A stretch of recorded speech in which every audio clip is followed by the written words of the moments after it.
Good morning, students.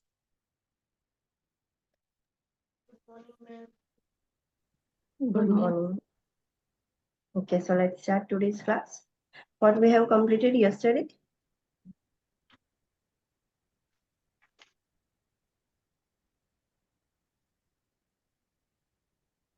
Hemorrhage, shock, thrombophlebitis, urinary retention, and constipation. Yes, okay. So what is hemorrhage? Loss of large amount of Loss of large amount of blood, and it could be, yes, short internal time or of period. in a short time of period. That is called as hemorrhage. How you can identify that person is having hemorrhage? What are the sign and symptoms or assessment findings? Hypotension, tachycardia, Yes, yes. pulse, Hypotension, tachycardia, then cool and clammy skin, cool and clammy skin, yes. Then what weak about and rapid respiratory? pulse. Weak and rapid pulse, yes. The pulse will become rapid. There is a tachycardia, but the quality of pulse is weak. Then, Reduce your urine output, restlessness, yes, reduce urinary output, restlessness. What about respiratory rate? Tachypnea. Tachypnea. Okay. So what you will do? What is our major concern? direct pressure on Sorry. direct pressure. First of all, we have to stop the bleeding. जहाँ से hemorrhage हो रहा है, अगर externally है, so we can apply the pressure to stop the bleeding. So पहले pressure apply करना है. Then PHCP confirm. we have to inform the PSCP. Then Administer O2. administer O2 as prescribed. उस वक्त आप वेट करोगे जब तक PHCP प्रिस्क्राइब नहीं करता. Till that you will wait to deliver the O2 or you will deliver the O2. Sorry. What you will do? Deliver O2. We will deliver O2 because O2 is called as a drug therapy, but it will not cause any harm to the patient. We cannot give medicines without prescription as it creates side effects or harm to the patient, but O2 oxygen will not cause any harm to the patient. So we can give oxygen without prescription only in emergency situation, not on daily basis or routine basis.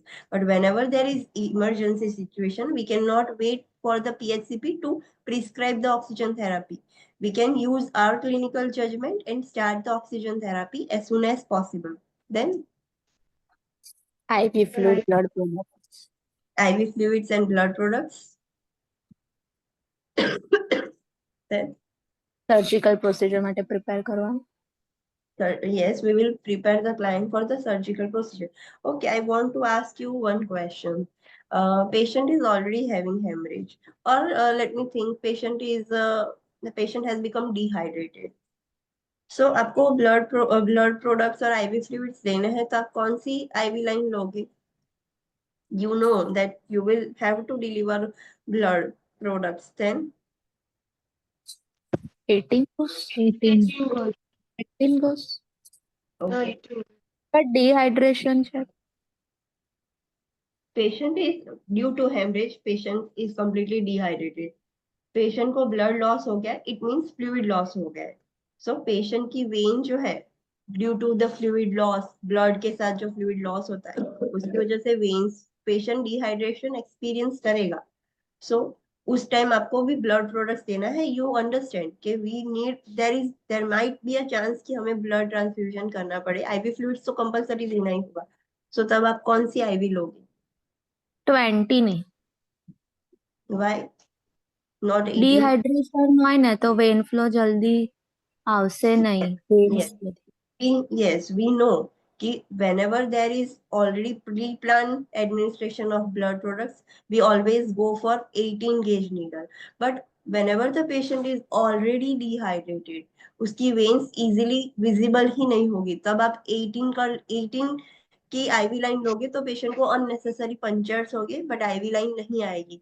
So during that time you have to go for the IV line 20, that is 20 gauge pink colour की लेनी है और उसमें से ही आप blood products दोगे. So remember this concept. अगर patient completely healthy है और आपको पता है कि ब्लड प्रोडक्ट्स देने हैं, देन गो फॉर 18. अगर पेशेंट को ऑलरेडी पहले से ही 20 की ली है, पेशेंट हेल्दी है, then don't go for another puncture, give the blood from 20 only.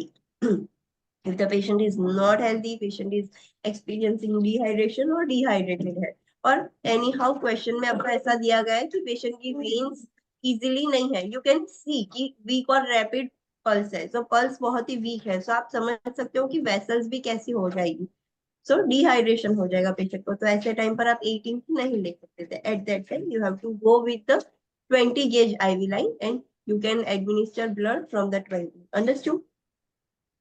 Yes. Yes. Okay. Next is shock. What is shock? What do you mean by shock? Loss of Loss of circulating fluid volume caused by Loss of hemorrhage. circulating fluid volume. और क्यों हुआ है shock? कौन सा shock हुआ है? hypovolemic Hypovolemic. Hypovolemic shock due to Hemorrhage. hemorrhage. hemorrhage. So assessment findings कैसे हो गए, आपको कैसे पता चलेगा? Similar to the Similar hemorrhage. Similar to the haemorrhage. जो भी हेमरेज के असेसमेंट फाइंडिंग्स थे वो ही है. अब इंटरवेंशंस क्या करोगे आपको? हमें फ्लूइड भी Position. रिस्टोर करना है. First the Yes, position. first of all, position. Which position you will give? Elevate leg. Yes, elevate the legs. And what about head? Head lower. Word Yes, lower. We will down the head. Then notify the surgeon. notify the surgeon. Yes, till the surgeon arrives, you can deliver. Oxygen. Oxygen. Yes, then Identify करवाना सेना Yes. લીધે shock. yes, we have to determine कि shock क्यों हुआ है, hypovolemic shock क्यों हुआ है, कहाँ से ब्लीडिंग हो रहा है, और जो भी कॉज है वो हमें ट्रीट करना है. Then Monitoring Hypo- the The level of consciousness. yes, monitor the level of consciousness. जैसे जैसे पेशेंट हेमरेज से शॉक की तरफ जाएगा, what will be the level of consciousness? Low થઈ જશે deteriorate Yes, થશે. it decrease. Yes. फिर Vital monitoring signs. vital signs कैसे होंगे? Increase Hypertension. blood, pulse and blood pressure down. Yes, so tachypnea, tachycardia and hypotension. Hypertension. Monitor intake and output. और D shock में चला गया patient, dehydrated हो जाएगा, तो कलर चेंज हो जाएगा बॉडी का due to lack of oxygen also. Temperature, turgor, moisture of the skin, moisture of the mucous membrane, ये ऑल विल बी डिक्रीज्ड. जब पेशेंट को शॉक होगा along with IV fluids and blood, what is the important thing to administer? Colloidal solution. Yes, to restore the fluid volume. Colloidal solution हमें देने होते हैं. What is the very important point? patient with spinal anesthesia could not elevate the leg. अगर patient को spinal anaesthesia दिया गया है, so we cannot elevate the leg more than placing them on a pillow. Pillow पर रखने से जितने higher होते हैं उतने ही कर सकते हैं, not more than that. Why? What is the rationale behind this? Breathing impaired થશે, lungs expand નહીં થઈ શકે. Yes, because by elevating the leg, patient has already received spinal anesthesia. So उसके thoracic muscles अभी weak है. So diaphragm जो proper space मिलनी चाहिए expansion की, lungs expansion के लिए diaphragm relax होता है. तो diaphragm पर pressure create होगा and there will be no much space for the lung expansion. और effective breathing नहीं कर पाएगा client. Then thrombophlebitis, what is that? To thrombus inflammation. inflammation of the vein, and often it is not always accompanied by clot formation. It often accompanied by clot formation. पहले inflammation हो जाएगा और inflammatory reaction की वजह से वहां पर clot formation हो सकता है, और else पहले blood pool की वजह से वहां पर clot हो गया है, so वहां पर inflammation हो गया और infection हो गया. So it is not compulsory that both will be present, inflammation and clot, but it is often accompanied by clot formation. Majorly कहाँ पर देखने को मिलता है? Lower extremity. Yes, lower extremities, legs की वेसल्स में, वेन्स में ज्यादा देखने को मिलता है. How you can find out कि पर्सन को थ्रोम्बोफ्लेबाइटिस है? Sorry, when inflammation. When inflammation हो जाएगा. यस. पेन થશે. पेन होगा. यस. वॉर्म હશે. શરીર. Yes, whenever we will do palpation, patient will experience tenderness and we will experience the warmth over the skin. हमें warm feel होगा.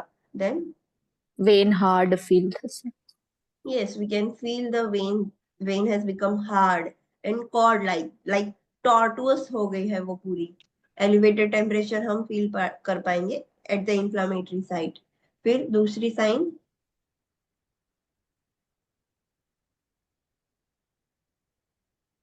another indicator that we cannot identify superficially. अगर deep हुआ है, so what will be the sign? Yes, positive hormone sign. So what is the intervention? मुझे different interventions चाहिए, not general. If the patient is experiencing this, we have to do this. If the patient is experiencing XYZ this, so we have to do this. Tell me about interventions. If clot formation થાય છે તો anticoagulants. Yes, if there is a clot formation, we will administer anticoagulants.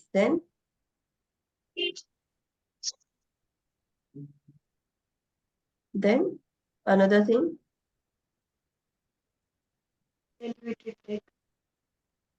if there is not any thrombus formation till now, we can use anti embolism. DVT pump. yes prophylactic measures, anti-embolism stockings, DVT pump, early ambulation. and yes, so these are the prophylactic measures. Then we can elevate the up to 30 degrees, but what we have to keep in mind, Not allow the dangle. there should be no any pressure in the popliteal area. Popliteal area में pressure नहीं होना चाहिए, so properly venous return हो सके. Okay, then yes, what you will advise the patient? Not to dangle the legs and sit in same position for several hours. long period. Yes, एक ही position में बहुत लंबे period तक नहीं रहना है. So this way will advise the patient. What is urinary retention? Accumulation of urine bladder. Involuntary accumulation of the urine in the bladder by Loss of muscle tone. due to the loss of muscle tone of a bladder. And why the muscle tone has lost? Due to And opioid. Or opioid analgesics. And this action will be relieved after 6 to 8 hours of surgery. normally it takes time of 6 to 8 hours to complete regain of muscle tone. So assessment findings would be inability to void. Yes. Yes. Diaphoresis. Yes. Pain થશે. Yes, patient will experience pain. Hypertension. Yes. Distended bladder. You can easily palpate the distended bladder. Then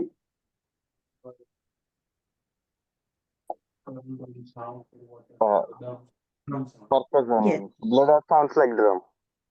Yes, whenever you will do the percussion, it will sound like a drum.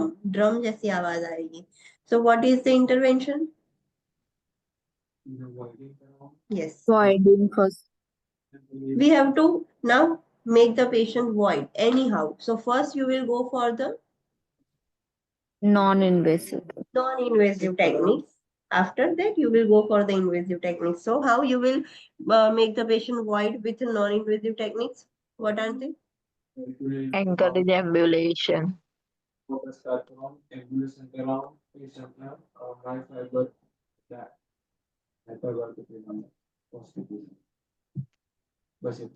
Imagine you are experiencing urinary retention. What techniques you will do? Yes. So you will encourage early ambulation. Warm water we will pour on the perineum and we will start the tap water. Running tap water की आवाज से भी patient को sensation आ जाएगा, muscles relax हो जाएंगे. Other than that क्या कर सकते हैं? Flush therapy. Sorry, Flush therapy. which therapy? Flush. मतलब તમે કહ્યું એ રનિંગ વોટર થી ને આવશે. લાઈક Okay, નાના okay. છોકરા નહીં આપણે મેમ પેલી Yes, ટેકનિક yes. છે ને નાના છોકરાને આપણે પેલો અવાજ કરીએ એવું કરીએ. हाँ, we can also do that. Yes, we can create sounds जिसकी वजह से मसल्स रिलैक्स हो जाए. पेशेंट रिलैक्स हो जाएगा तो मसल्स अचानक रिलैक्स हो जाएगी और पेशेंट कैन वॉइड. वो भी टेक्निक यूज कर सकते हो. देन encourage fluid intake. Contract. encourage fluid intake. Yes. और पेशेंट को समटाइम्स इट हैपेंस कि पेशेंट को सोते सोते patient can not pass the urine because वैसे कभी किया ही नहीं है. सो पेशेंट को प्रॉपर पोजीशन मिलेगी तभी पेशेंट यूरिन पास कर सकता है. तो we have to help the patient और उसको प्रॉपर पोजीशन लाइक स्टैंडिंग और sitting whatever position is comfortable according to the gender. We will provide certain position and patient can void. You have attempted all the non-invasive techniques, but patient is still not voiding. So now what you will do? Pharmacology. Single. Inform the PHCP or surgeon, and then if Catheterize we the advise client. to catheterize, we will catheterize the client. Okay. Then next is constipation. What is it? हाँ, in between 6 to 8 hours patient is restlessness. मेरे साथ ऐसा हुआ था. एक patient था, surgery के 1 या 2 घंटे बाद पेशेंट ऐसे हो रहा था कि I want to pass the urine. Patient को स्पाइनल एनेस्थेसिया दिया था. पेशेंट एकदम रेस्टलेस हो गया. उसको ब्लैडर कंप्लीटली डिस्टेंडेड हो गया. Patient wants to pass the urine but muscle relax नहीं हो रहे थे. सो हमने मसाज दिया, रिलैक्स करने की बहुत ट्राई किया. फिर हमने पाल्पेशन किया. So there is no any fullness. Patient को ऐसे सेंसेशंस आ रहे थे कि bladder is full but bladder was not full. We have attempted very non-invasive techniques, but patient was not relaxed. Then before 6 to 8 hours, surgeon has advised कि okay, do catheterize, and हमने catheterize किया. So there is only 100 ml of urine, but patient को ऐसे sensations आ रहे थे. So in between 6 to 8 hours, अगर patient को voiding के sensations आ रहे हैं, so you can use all these non-invasive techniques. You cannot directly go for the catheterization. Catheterization is only when the PHCP prescribes you.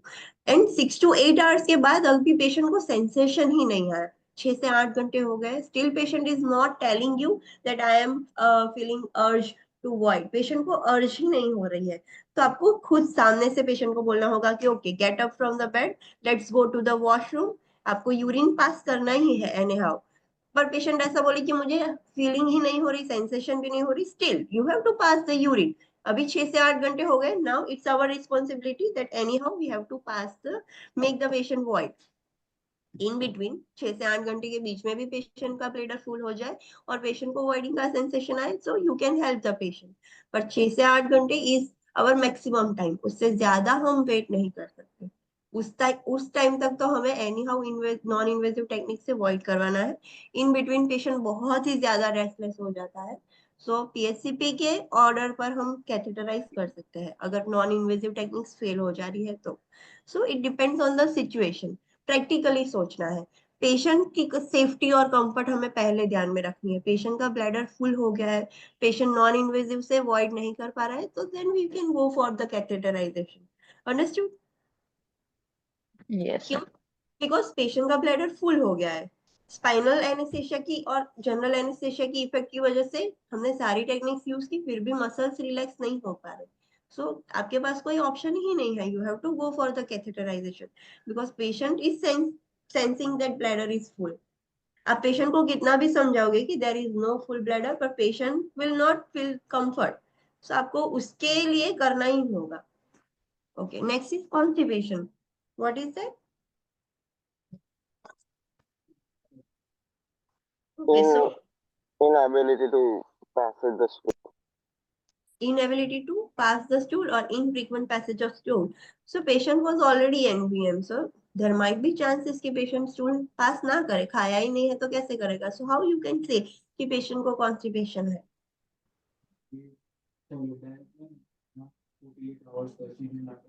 Yes.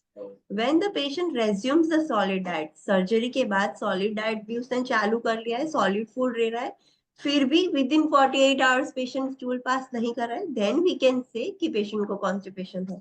Directly we cannot say after surgery patient is not passing the stool, the patient is experiencing constipation. It is not like that. What are the assessment findings?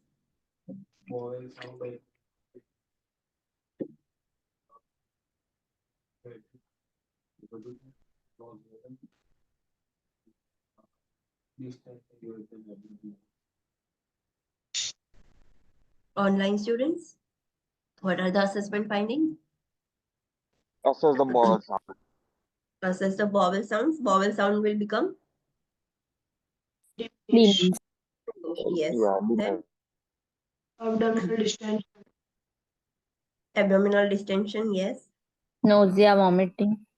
Nausea, vomiting, and one thing, Anorexia. anorexia. Patient will feel the fullness. Patient को stool pass नहीं हो रहा है तो patient को full ही feel होगा. So patient खाना भी नहीं खाएगा. Then peristalsis movement. So abdominal जो bowel movement है वो कैसी हो जाएगी? Decrease. Absence, yes, absence or decrease movement of bowel movements और absence of bowel movements देखने को मिलेगी. Interventions आप क्या कर सकते हो? पहले इसमें इन्वेजिव होता ही नहीं है कुछ भी. इसमें you can use Increase fluid intake. non-pharmacological first and then pharmacological. It is not like that कि सब में non-invasive invasive होगा. जिसमें invasive है उसमें non-invasive पहले, then invasive बाद में. जिसमें invasive you cannot insert anything to pass the stool. You have to go for the pharmacological method only. So पहले non-pharmacological, then pharmacological. Then non-pharmacologically आप कैसे relieve करोगे? Fluid Okay. intake. Yes, you will increase the yes, Early ambulation. yes, High fiber diet. high fiber diet, yes, and privacy and adequate time for the bowel elimination. These are the non-pharmacological method, but you will see whether it is contraindicated or not. What is the pharmacological method? You can laxative and full softeners on the PHCP's prescription. Any doubt in this? Ma'am Yes. આ શોક થયો હોય ક્લાયન્ટને તો આપણે ટ્રેન્ડલ્સ પર position આપી શકીએ. Yes, we can give tender position. Okay. Yes. So next is paralytic ileus.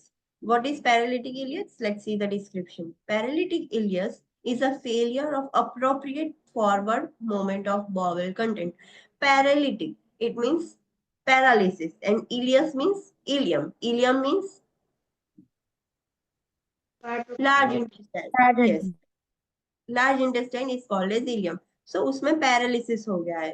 It is for the temporary period. So paralytic ileus means इन जो forward movement होनी चाहिए, जो पेरिस्टालसिस मूवमेंट होनी चाहिए, वो फेल हो गई है. अभी वो पेरिस्टालसिस मूवमेंट नहीं है, कंप्लीटली एब्सेंट ही है. The condition may occur as a result of anesthetic medication or manipulation of the bowel during the surgical process. Paralytic ileus क्यों होता है? There are two reasons. एक तो anesthesia की वजह से it could happen कि वहां पर जो nerves है वो पूरी numb हो गई है और there is no any sensation, no any movements in the ileum. और second reason ये है कि जब भी abdominal surgery होती है कहीं पे भी, सो दिस इज एब्डोमेन, वहां पर इंसिजन करके लेप्रोस्कोपी या कोई भी सर्जरी कर रहा है, so they are moving the intestine. वो जो लार्ज इंटेस्टाइन है वैसे मूव करेंगे, they will perform the surgery. So थोड़ा मैनिपुलेशन किया है, थोड़ा उसको मूवमेंट किया है, उसको छेड़ा है ड्यूरिंग सर्जरी, तो उसकी वजह से इट कुड हैपन कि पेशेंट को पैरालिटिक इलियस हो जाए। पैरालिटिक इलियस हो जाएंगे, so what will be the assessment finding? Vomiting post operatively. क्यों वॉमिटिंग होगा? बिकॉज आगे तो जो पेरिस्टालसिस मूवमेंट होने चाहिए वो हो ही नहीं रहे, food content is not moving forward, वो फॉरवर्ड जा ही नहीं रहा है, सो पेशेंट को पोस्ट ऑपरेटिवली वॉमिटिंग होगा। Abdominal distension would be there because completely paralyse हो गए, इंटेस्टाइन कंप्लीटली पैरालाइज हो गए, सो गैस का भी पासेज नहीं हुआ, बॉवेल कंटेंट भी पास नहीं होगा, कुछ भी पास नहीं होगा, so abdominal distension would be there. Absence of bowel sound, not diminished. Constipation में तो डिमिनिश भी होता है, इसमें completely absence of bowel sound होंगे, बॉवेल मोमेंट्स भी एब्सेंस होगी और फ्लैटस भी एब्सेंट होगा, फ्लैटस भी पास नहीं होगा, गैस भी पास नहीं होगा, बिकॉज इंटेस्टाइन्स कंप्लीटली पैरालाइज हो गए for the temporary state. I have experience paralytic ileus. Then interventions. अभी पेशेंट को completely पैरालिटिक इलियस हो गया है, so what you can do? So monitor intake output, we have to monitor intake output, maintain NPO status until the bowel sounds returns। हमें पता है कि intestine paralyzed हो गई है, so we cannot give food। so जब तक bowel sounds normal नहीं हो जाते, वो paralysis में से completely normal नहीं हो जाते, तब तक हमें NPO status maintain करना है। maintain the patency of NG tube if in place, assess the patency and drainage as per agency policy। अगर GI सर्जरी की है, so NG tube already it is there, अगर हो तो हमें उसकी पेटेंसी मेंटेन करनी है, बिकॉज कंटेंट आगे नहीं जाएगा तो NG ट्यूब से ही बाहर आएगा, सो उसकी पेटेंसी कंप्लीटली रखनी है हमें, कहीं पे भी ब्लॉकेज नहीं होना चाहिए, पेटेंसी मेंटेन रखनी है। और ड्रेनेज जैसा हमें बोला गया, और ड्रेनेज मीन्स हम, आपने देखा होगा कि एनजी ट्यूब यूरिनरी बैग जैसी एक बैग होती है, उसके साथ कनेक्ट की जाती है, सो कंटिन्यूअसली उसमें से सक्शन होता रहेगा, ड्रेनेज होता रहेगा, सो जैसे भी हमको बोला है वैसे मेंटेन करना है। Encourage ambulation. एम्बुलेशन करने से क्या होगा, जो पैरालिसिस हो गया था तो धीरे धीरे बैक टू नॉर्मल होना स्टार्ट हो जाएगा। एडमिनिस्टर आईवी फ्लूइड्स और parenteral nutrition as prescribe. Patient orally कुछ नहीं ले पाएगा because of paralytic ileus, so हमें आईवी फ्लूइड्स कंप्लीटली देने होंगे और पैरेंट्रल न्यूट्रिशन देना होगा पेशेंट को। administer medication as prescribed to increase the gastrointestinal motility and secretions। now हमें anyhow we have to enhance the motility, so हम medications देंगे जिसकी वजह से गैस्ट्रोइंटेस्टिनल मोटिलिटी, जीआई मोटिलिटी है वो इंक्रीज हो, सिक्रीशंस इंक्रीज हो। If ileus occurs, paralytic ileus occurs, it is treated first non-surgically with bowel decompression by insertion of NG tube attached to intermittent or constant suction। अगर paralytic ileus हो जाए तो first आप क्या कर सकते हो कि नॉन सर्जिकली, सर्जरी करने की जरूरत नहीं है उसमें, आपको जब भी एनजी ट्यूब इंसर्ट करेंगे उसको कांस्टेंट सक्शनिंग पर, सक्शनिंग मींस जो हम ऐसे नॉर्मल सक्शन करते हैं उस पर कनेक्ट नहीं करना है, जो बैग में कनेक्ट करते थे वो ही। सो इंटरमिटेंट, बीच बीच में आपने देखा होगा कि डॉक्टर बोलते हैं कि एवरी 1 आवर के बाद थोड़ी देर के लिए एनजी ट्यूब है वो बैग से डिस्कनेक्ट कर दो, तो रिलीव होगा, फिर 15 मिनट के लिए रिलीव करना है, फिर वापस से उसको बैग के साथ कनेक्ट कर देना है, तो इट इज इंटरमिटेंट सक्शनिंग। और अगर आप बैग से अटैच ही रखते हो, एनजी ट्यूब को सेपरेट ही नहीं करते बैग से, तो that is called as constant suction. So ऐसे कांस्टेंट सक्शनिंग करोगे तो उसकी वजह से जो बॉवेल है वो डिकम्प्रेस हो जाएगा और नॉर्मल पेरिस्टालसिस स्टार्ट हो सकता है। The most important thing that you have to remember is post-operative vomiting, abdominal distension, and absence of bowel sound may be the sign of paralytic ileus।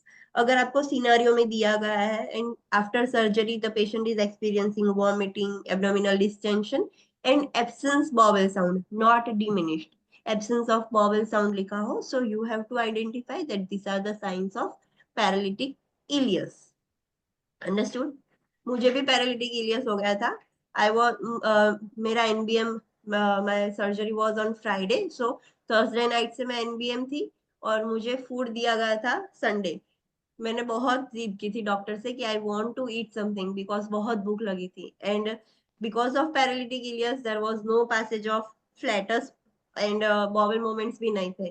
But as I was asking constantly for the food, doctors gave me food and मुझे इतनी vomiting हुई, सारे doctors panic हो गए कि complications ना हो जाए. बहुत सारी वॉमिटिंग हुई कि रात को मैंने डॉक्टर को बहुत हेरेस कर दिया था, बहुत परेशान कर दिया था. तो इट हैपेंस. वो बहुत ही, हमें लगता है कि it is normal thing, but जो एक्सपीरियंस करता है उसे पता है कि कैसा होता है paralytic ileus. Then next in complication is wound infection. Wound infection is also most common thing. What is wound infection? Wound infection may be caused by poor aseptic technique or contaminated wound before surgical exploration. Existing client conditions such as diabetes mellitus or immunocompromise may place the client at risk. दो reason से हो सकते हैं. First तो wound infection क्यों होगा? जब surgery हुई या कोई भी प्रोसीजर हुई, वो एसेप्टिक टेक्निक जो कंपलसरी यूज करनी चाहिए, वो एसेप्टिक टेक्निक प्रॉपरली यूज नहीं हुई. और एल्स जो पेशेंट का वुंड था वो पहले से ही कंटामिनेटेड था. पेशेंट के वुंड में जहां पर सर्जरी करनी थी या फिर कहीं पे उसको लगा था कि फिर से एक्सप्लोरेशन करना था, तो वहां ऑलरेडी कंटामिनेटेड ही था और सर्जरी हुई है. और अगर पेशेंट डायबिटिक है, पेशेंट इम्यूनो कॉम्प्रोमाइज है, तो उसको रिस्क ज्यादा है इन्फेक्शन के. Infection usually occurs 3 to 6 days after surgery. जब भी सर्जरी हो जाए तो उसके 3 से 6 दिन बाद पेशेंट को इन्फेक्शन होगा. Purulent material may exit from the drains or separated wound edges. जो ड्रेन्स हमने इंसर्ट की है सर्जरी के बाद, तो ड्रेन जो ड्रेनेज बैग होती है उसमें प्यूरुलेंट मटेरियल डिस्चार्ज होगा. जो वुंड की ऐसे सूचर लाइन होती है, जब वुंड ऐसे, ये जो वुंड होता है ऐसे सूचर्स दिया गया होता है, तो यहाँ से बीच में से जो डिस्चार्ज निकलता है वो भी प्रूरुलेंट होगा discharge. So this are the signs कि वो वुंड इन्फेक्शन है. What are the assessment finding? Patient को फीवर विथ चिल्स होगा, बिकॉज इन्फ्लामेशन है, इन्फेक्शन है, तो always there is a fever with chills. Warm, tender, painful and inflamed incision site. जहां पर सर्जरी की है, सूचर्स लगाया है, वहां पर अगर आप पाल्पेशन करोगे तो you can feel the warmth over there. Patient को टेंडरनेस होगा, पेनफुल होगा, वो भी आप टच करोगे तब पेन हो, that is called as tenderness. But without touching there is pain, that is called as only pain. Patient को पेन ही हो रहा है. इन्फ्लाम्ड हो गए, जो इंसिजन साइट है, जो हम रीडा स्कोर देखते हैं, there will be a redness, swelling. So incision site will be inflamed. Edematous skin at the incision and tight skin suture. Because inflammatory reaction होगा, so there will be edema, more edema. Surgery की वजह से inflammatory reaction होगा तो उसमें थोड़ा होगा, but infection भी है, so inflammatory reaction has doubled. So oedema बहुत ज्यादा हो जाएगा और जो स्किन के सूचर्स है वो बहुत ही टाइट हो जाएंगे, बिकॉज एडिमा की वजह से स्किन ऐसे स्वोलन होगी. सो सूचर्स ऐसे एक दूसरे पर ऐसे ऐसे ऐसा लगेगा कि सूचर्स खींच रहा है स्किन. सो टाइट सूचर्स आपको दिखेंगे. Elevated WBC count. पेशेंट का ब्लड टेस्ट करोगे तो डब्ल्यूबीसी काउंट भी एलिवेटेड आएंगे.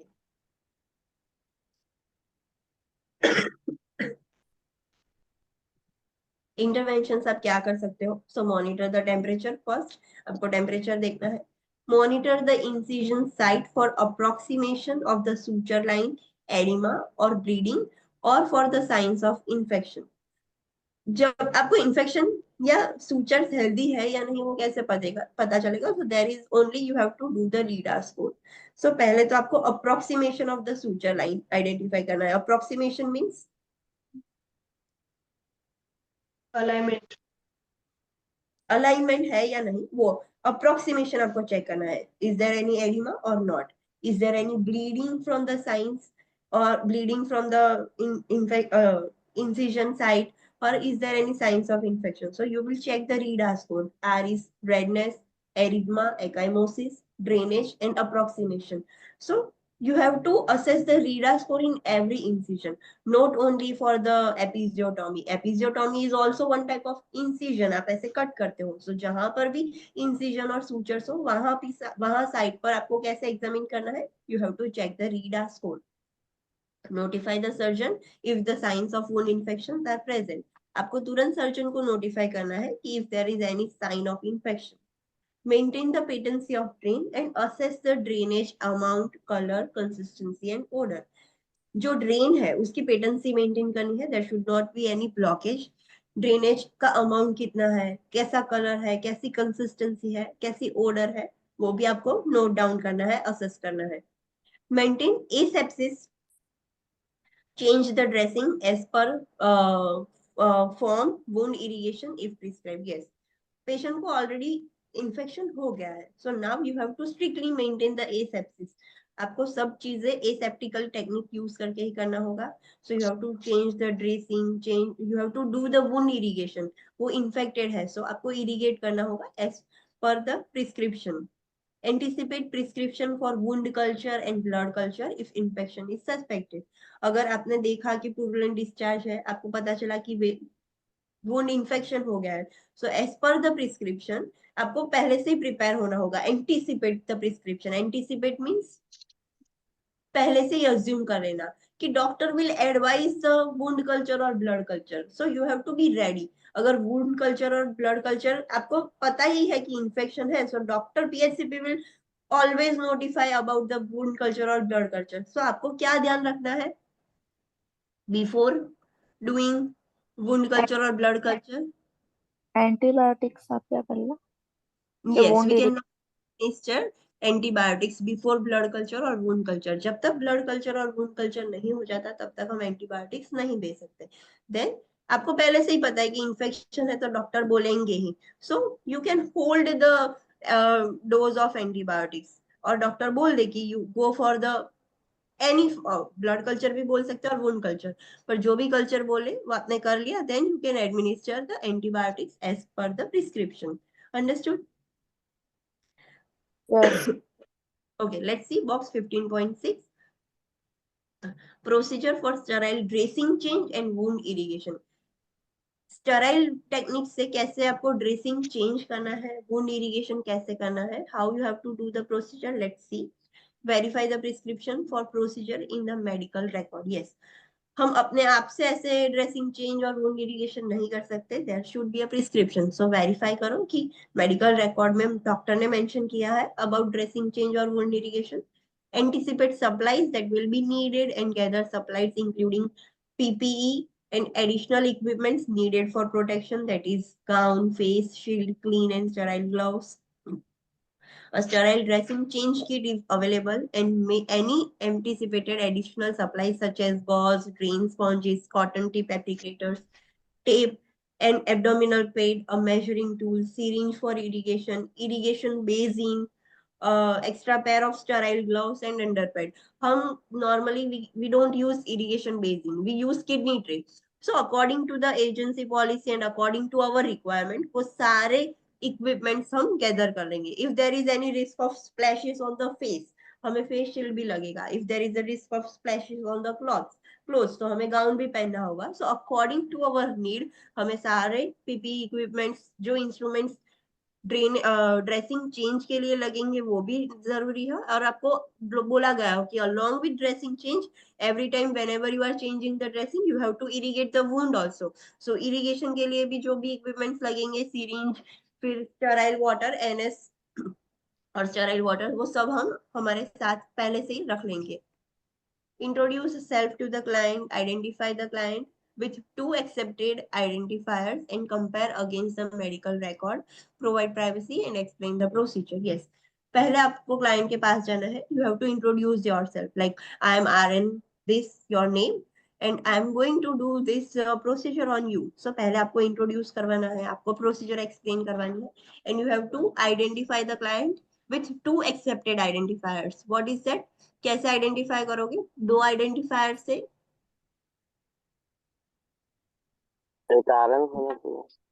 No, they are not talking about कि दो लोग पेशेंट को आइडेंटिफाई करेंगे. यू हैव टू, एक सिंगल आरएन ही पेशेंट को आइडेंटिफाई करेगी, but using two identifiers means date of birth पूछे छे? Yes, we can ask for name, we can ask for date of birth.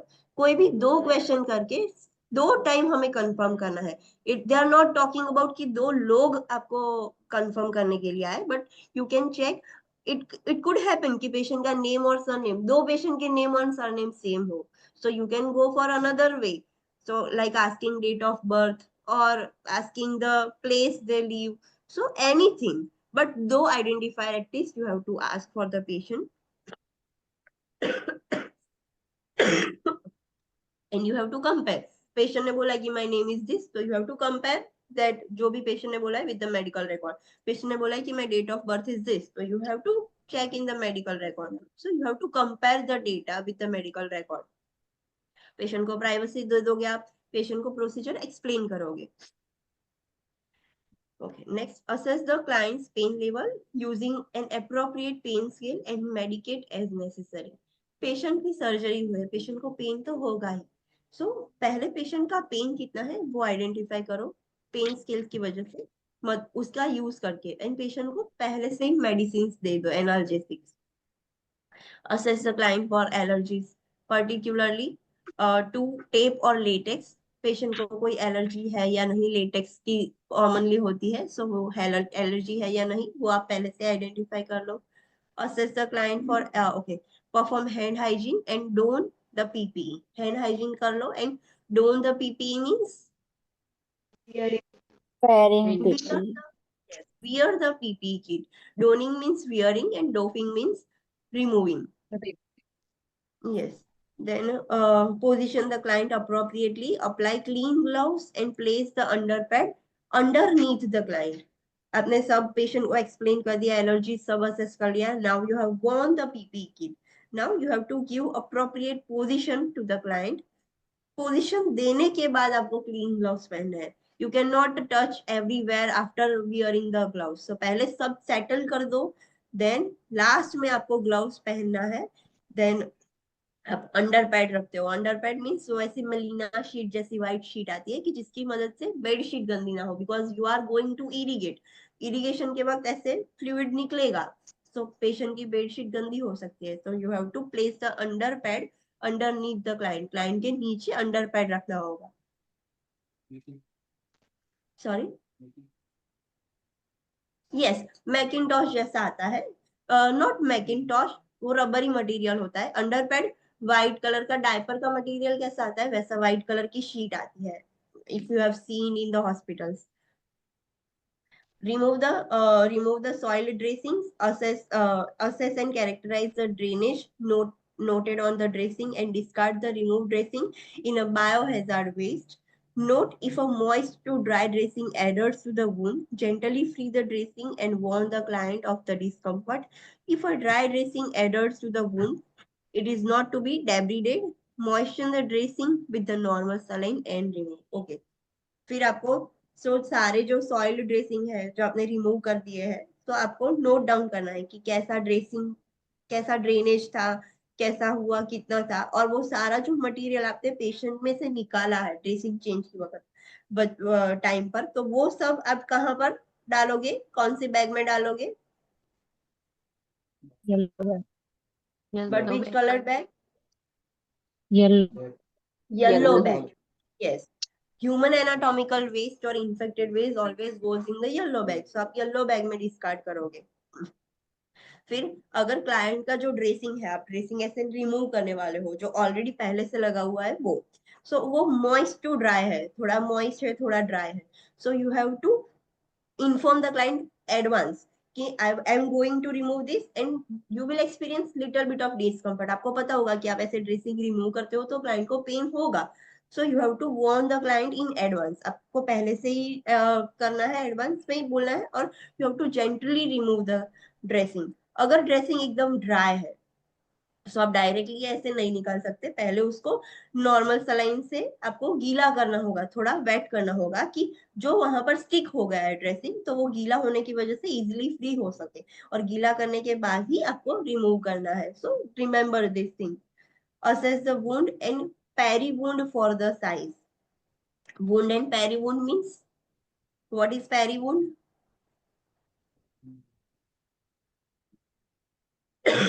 assess the wound and peri wound for their size. Size में क्या देखोगे आप? Length, width, depth, measure using measuring tool. So wound भी check करना है and peri wound भी check करना है. So what is that? Wound and peri-wound, any idea? wound This नहीं is the outside में है ये yes, yes, this is the wound. यहाँ पर फॉर एग्जाम्पल लेप्रोस्कोपिक सर्जरी करके इतना होल क्रिएट किया है. So this is our wound and surrounding the wound it is called as peri-wound. Understood. So हमें वुंड की साइज तो चेक करनी है बट पेरी वुंड उसके आसपास भी रेडनेस और वो सब होगा, इन्फेक्टेड है इसलिए तो उसकी साइज कितनी है, ज्यादा रेडनेस होगा so the peri wound will be the larger. So you have to identify the wound size and peri wound size also. उसकी लेंथ कितनी है, विड्थ कितनी है, डेप्थ कितनी है, वुंड कितना डीप है. You have to assess all these things. Appearance कैसा है उसका, color, drainage, edema, approximation, granulation tissue. Granulation tissue means जब healing होता है start, so वहां पर granulation tissues आ जाते हैं. So कितने हैं, कैसा है, presence of presence and condition of the drains. अगर drain है तो कैसी है drain, कैसा है, odor है तो कैसी odor है. Palpate the edges for tenderness of pain. जो पेरी wound की edges होती है वहां पर palpation करो. Is there any tenderness or pain है या नहीं. So you have to identify all these things.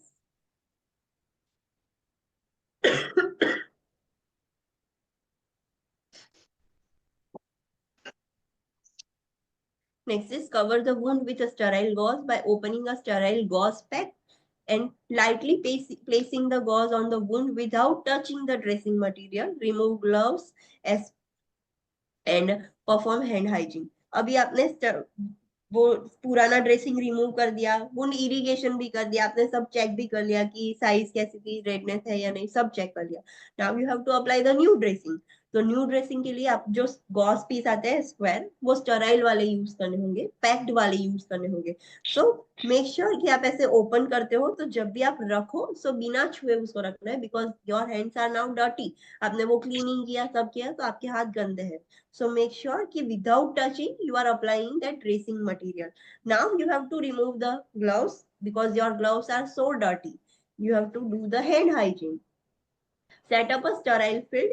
Now आपने वो ड्रेसिंग कवर कर दिया, आपने सब क्लीन किया, पहले उसको कवर तो करना होगा. You cannot leave it open and then go for the hand washing. It is not like that. पहले आपको उसको कवर करना होगा without touching the gauze pad. Then you have to go for the hand washing. Now आप फिर से start करोगे sterile dressing. So set up a sterile field, prepare a sterile equipment using sterile technique on an overbead table. Now you have to keep, अगर dressing change कर रहे हो, wound irrigation कर रहे हो, so you can use the clean technique also. But now you are applying the new dressing. So उसमें strictly you have to go for the sterile technique.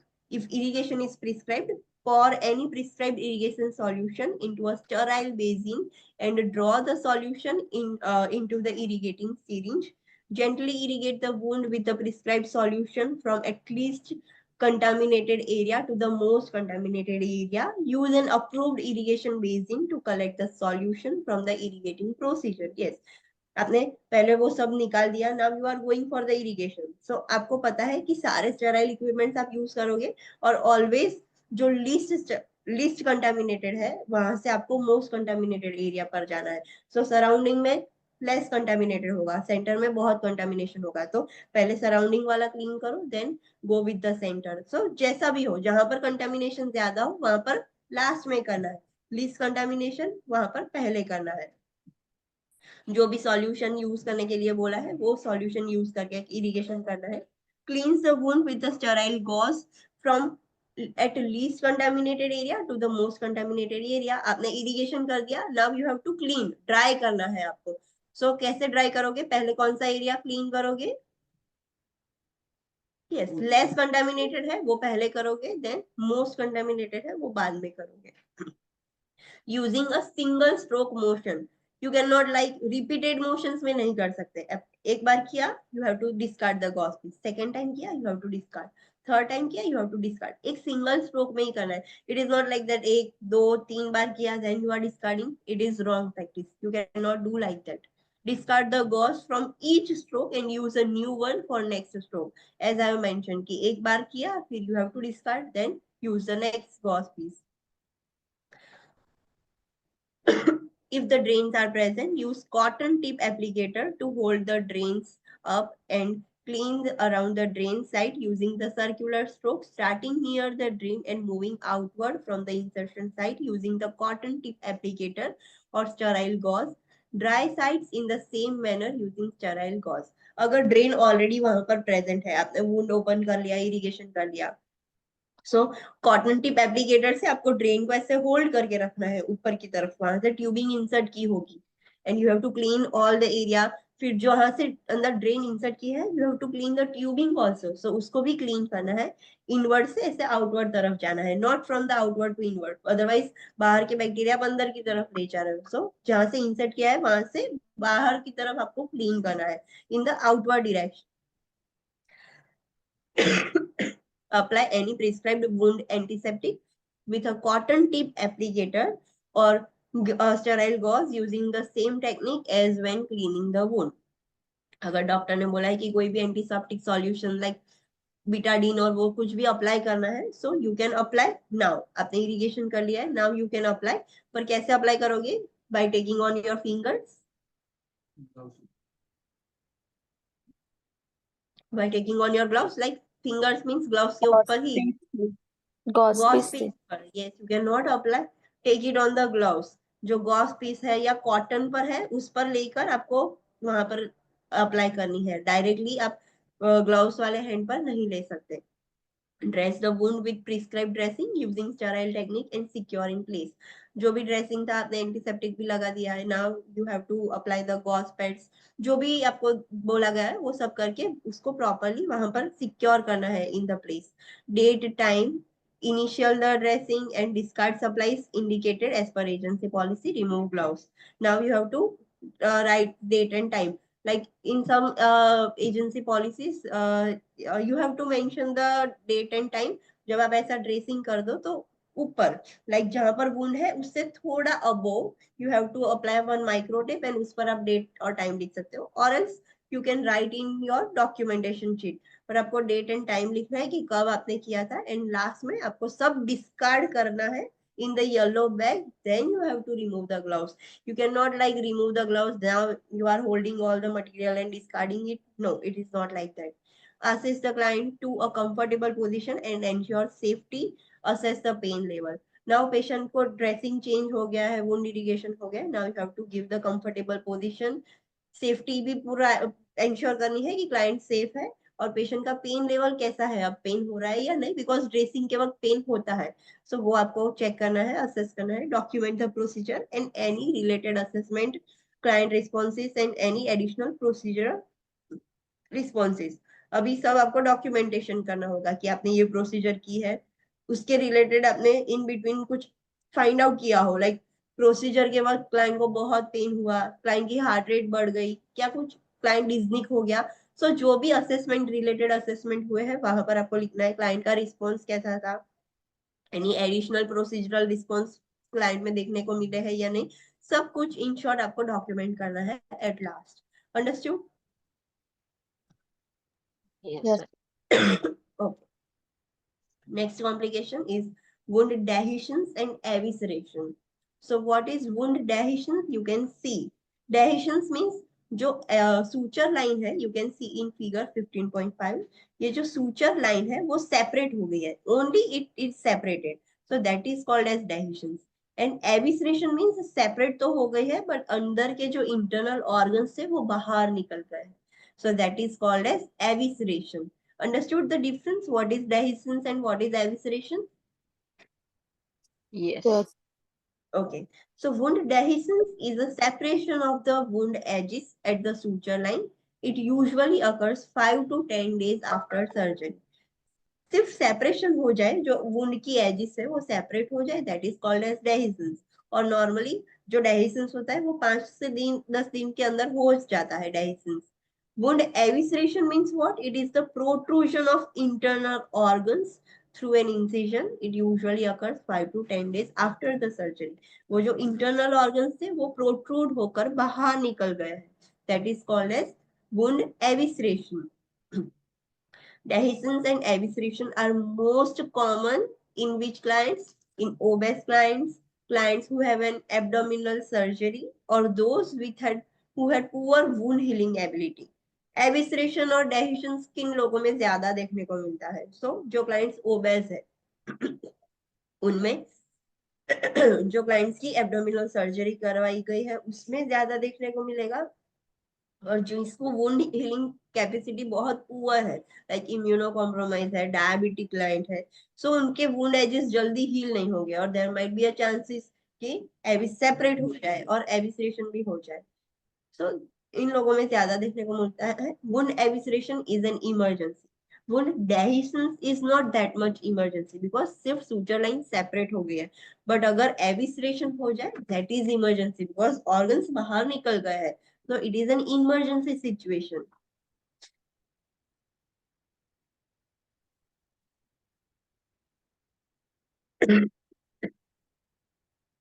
Assessment dehiscence होगा तो कैसे पता चलेगा? So there is increased drainage, open wound edges and appearance of underlying tissue through the wound. dehiscence आपको कैसे पता चलेगा? तो ड्रेनेज इंक्रीज हो जाएगा, जो भी ड्रेनेज है सीरो सेंग्विनियस है सेंग्विनियस सारा ड्रेनेज फटाफट बाहर निकलने लगेगा बिकॉज एजिस सेपरेट हो गई है। आपको दिखेगी सारी वुंड एजिस से सेपरेटेड ओपन दिखेगी, सूचर्स टूट गए हैं तो। और आपको अंडरलाइन टिश्यूज भी दिखेंगे because suture line completely separate हो गई है। एबिसरेशन में आपको कैसा असेसमेंट फाइंडिंग देखने को मिलेगा? So discharge of sero sanguineous fluid from a previously dry wound. पहले कोई भी डिस्चार्ज नहीं था, ड्राई वुंड था, नाउ सीरोसेंग्विनियस फ्लूइड डिस्चार्ज होना स्टार्ट हो गया। The appearance of a loop of bowel or other abdominal content through the wound. Normally evisceration और डेहिशंस एब्डोमेन एरिया में ही ज्यादा होता है। हैव यू एवर सीन कि लेग्स में, चेस्ट में कहीं पे भी ऑर्गन्स बाहर आ गए? It is not like that. Abdominal के ऑर्गन्स लूज होते हैं सो वो इजिली बाहर निकल सकते हैं। सो यू कैन सी कि एक बॉवल का लूप इंटेस्टाइन ऐसे बाहर निकल गया है या फिर कोई भी अदर एब्डोमिनल कंटेंट ऐसे बाहर आ गया, ऐसा आपको दिखेगा। Client really reports feeling a popping sensation after coughing or turning. Client को भी ऐसी फील होगी, क्लाइंट बोलेगा कि मैं ऐसे टर्न करता हूँ या कॉफिंग करता हूँ तो कुछ बाहर निकलता है, पॉपिंग जैसा फील हो रहा है, सेंसेशन आ रहा है, क्लाइंट वैसा आपको बोलेगा। So what are the intervention? आपको क्या करना है? आपको पता चल गया कि दिस इज द डेहिशन और एविसरेशन। अगर डेहिशन जल्दी ट्रीट ना करो तो it can convert into the evisceration. Dehiscence में एविसरेशन कभी भी हो सकता है। So interventions are, let's see the clinical judgment. Take action box. A client who had a right colectomy calls the nurse and reports a popping feeling in the incisional area. The nurse removes the abdominal dressing to assess the wound and notes that the incision line has opened and a loop of bowel is protruding from the wound. Scenario में ऐसा है कि एक client था जिसको right side colectomy करने के लिए वो एडमिट हुआ था और उसकी हो गई है surgery. Now the client reports to the nurse कि मुझे पॉपिंग जैसा फीलिंग आ रहा है, कुछ ऐसे बाहर निकल रहा हो ऐसा फील आ रहा है in the incision side. So nurse क्या करती है? वो ड्रेसिंग रिमूव करके चेक करती है। ड्रेसिंग जैसे नर्स ने ड्रेसिंग ओपन किया तो नर्स कैन सी कि एक बॉवल की लूप ऐसे बाहर आ गई है, जो इंसिजन लाइन है वो भी सेपरेट हो गई, ओपन हो गई है। The nurse takes the action and implement the following intervention. Nurse को पता चल गया कि it is the client of evisceration, wound evisceration है। अगर लूप बॉवेल लूप बाहर नहीं होता तो the condition would be dehiscence, yes, but bowel loop of the bowel बाहर है, so it is the condition of evisceration, so it is an emergency condition. So the nurse calls for the help, asks the surgeon to be notified, and then and that the needed supplies be brought to the client's room. Nurse क्या करेगी? Call के लिए help करेगी। She will call the press the call bell या फिर किसी को भी अंदर बुलाएगी, उसको बोलेगी कि इन्फॉर्म द सर्जन और जो भी सप्लाईज जरूरी है, जो भी सप्लाईज उसको चाहिए वो मंगा लेना है। Nurse will stay with the patient because patient भी पैनिक हो जाएगा, so you have to stay with the client and आपको हेल्प के लिए दूसरे लोगों को बोलना है, दूसरी नर्स को बोलना है कि inform the PHCP and bring me the supplies. Place the client in a low Fowler's position with the knees bent. Client को low Fowler's position में बिठाना है, like this. You have to place the client in low Fowler's position with knees bent. ऐसे knee bend करना है, so उसकी वजह से abdomen पर pressure create होगा। Knee bend कर देगा client. This is the head and the client will bend the knees, तो उसकी वजह से एब्डोमेन पर प्रेशर क्रिएट होगा एंड ज्यादा कंटेंट बाहर ना आ जाए, abdominal content. Cover the wound with a sterile normal saline dressing and keep the dressing moist. जो भी organs बाहर आ गए हैं, जो भी intestine बाहर आ गई है, उसको स्टेराइल ड्रेसिंग से वेट करना है। जो स्टेराइल वाटर होता है और जो गॉस पीस हो वो भी स्टेराइल होना चाहिए। स्टेराइल नॉर्मल सलाइन से हमें ऐसे गीला करना है और उसको मॉइस्ट करना है, ड्राई आउट ना हो जाए, इसी वजह से हमें वो गीला करके रखना है, मॉइस्ट रखना है। Take the vital signs and monitor the client for closely for the signs of shock. Yes, हमें वाइटल साइंस क्लोजली मॉनिटर करने हैं, पेशेंट के वाइटल्स भी कंप्लीट लेने हैं, पेशेंट को भी कंप्लीटली मॉनिटर करना है। We have to identify the patient is experiencing shock और not. Prepare the client for surgery as necessary, and you have to prepare the client for surgery. फिर से उसको सूचर्स लेके फिर से वापस उसको अंदर करना है, फिर से सूचर्स लेना है, तो पेशेंट को सर्जरी के लिए रेडी करना होगा। Document the occurrence, actions taken and the clients response.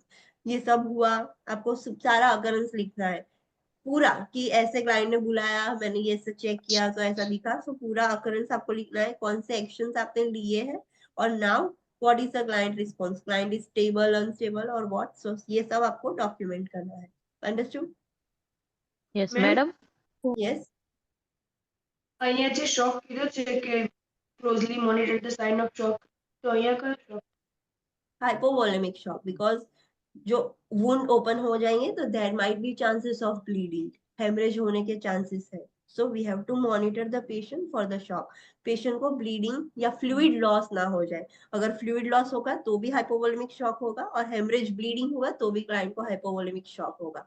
So we have to monitor the client for that. Hypovolaemic shock के लिए हमें मॉनिटर करना है, और उसके लिए साइंस आपको पता है कि अगर शॉक हो जाएगा तो there will be hypotension, tachycardia, tachypnoea, और सिर्फ लॉस हो रहा है, फ्लूइड स्टार्टिंग में लॉस हो रहा है, तो there will be tachycardia, tachypnoea and hypertension. Understood?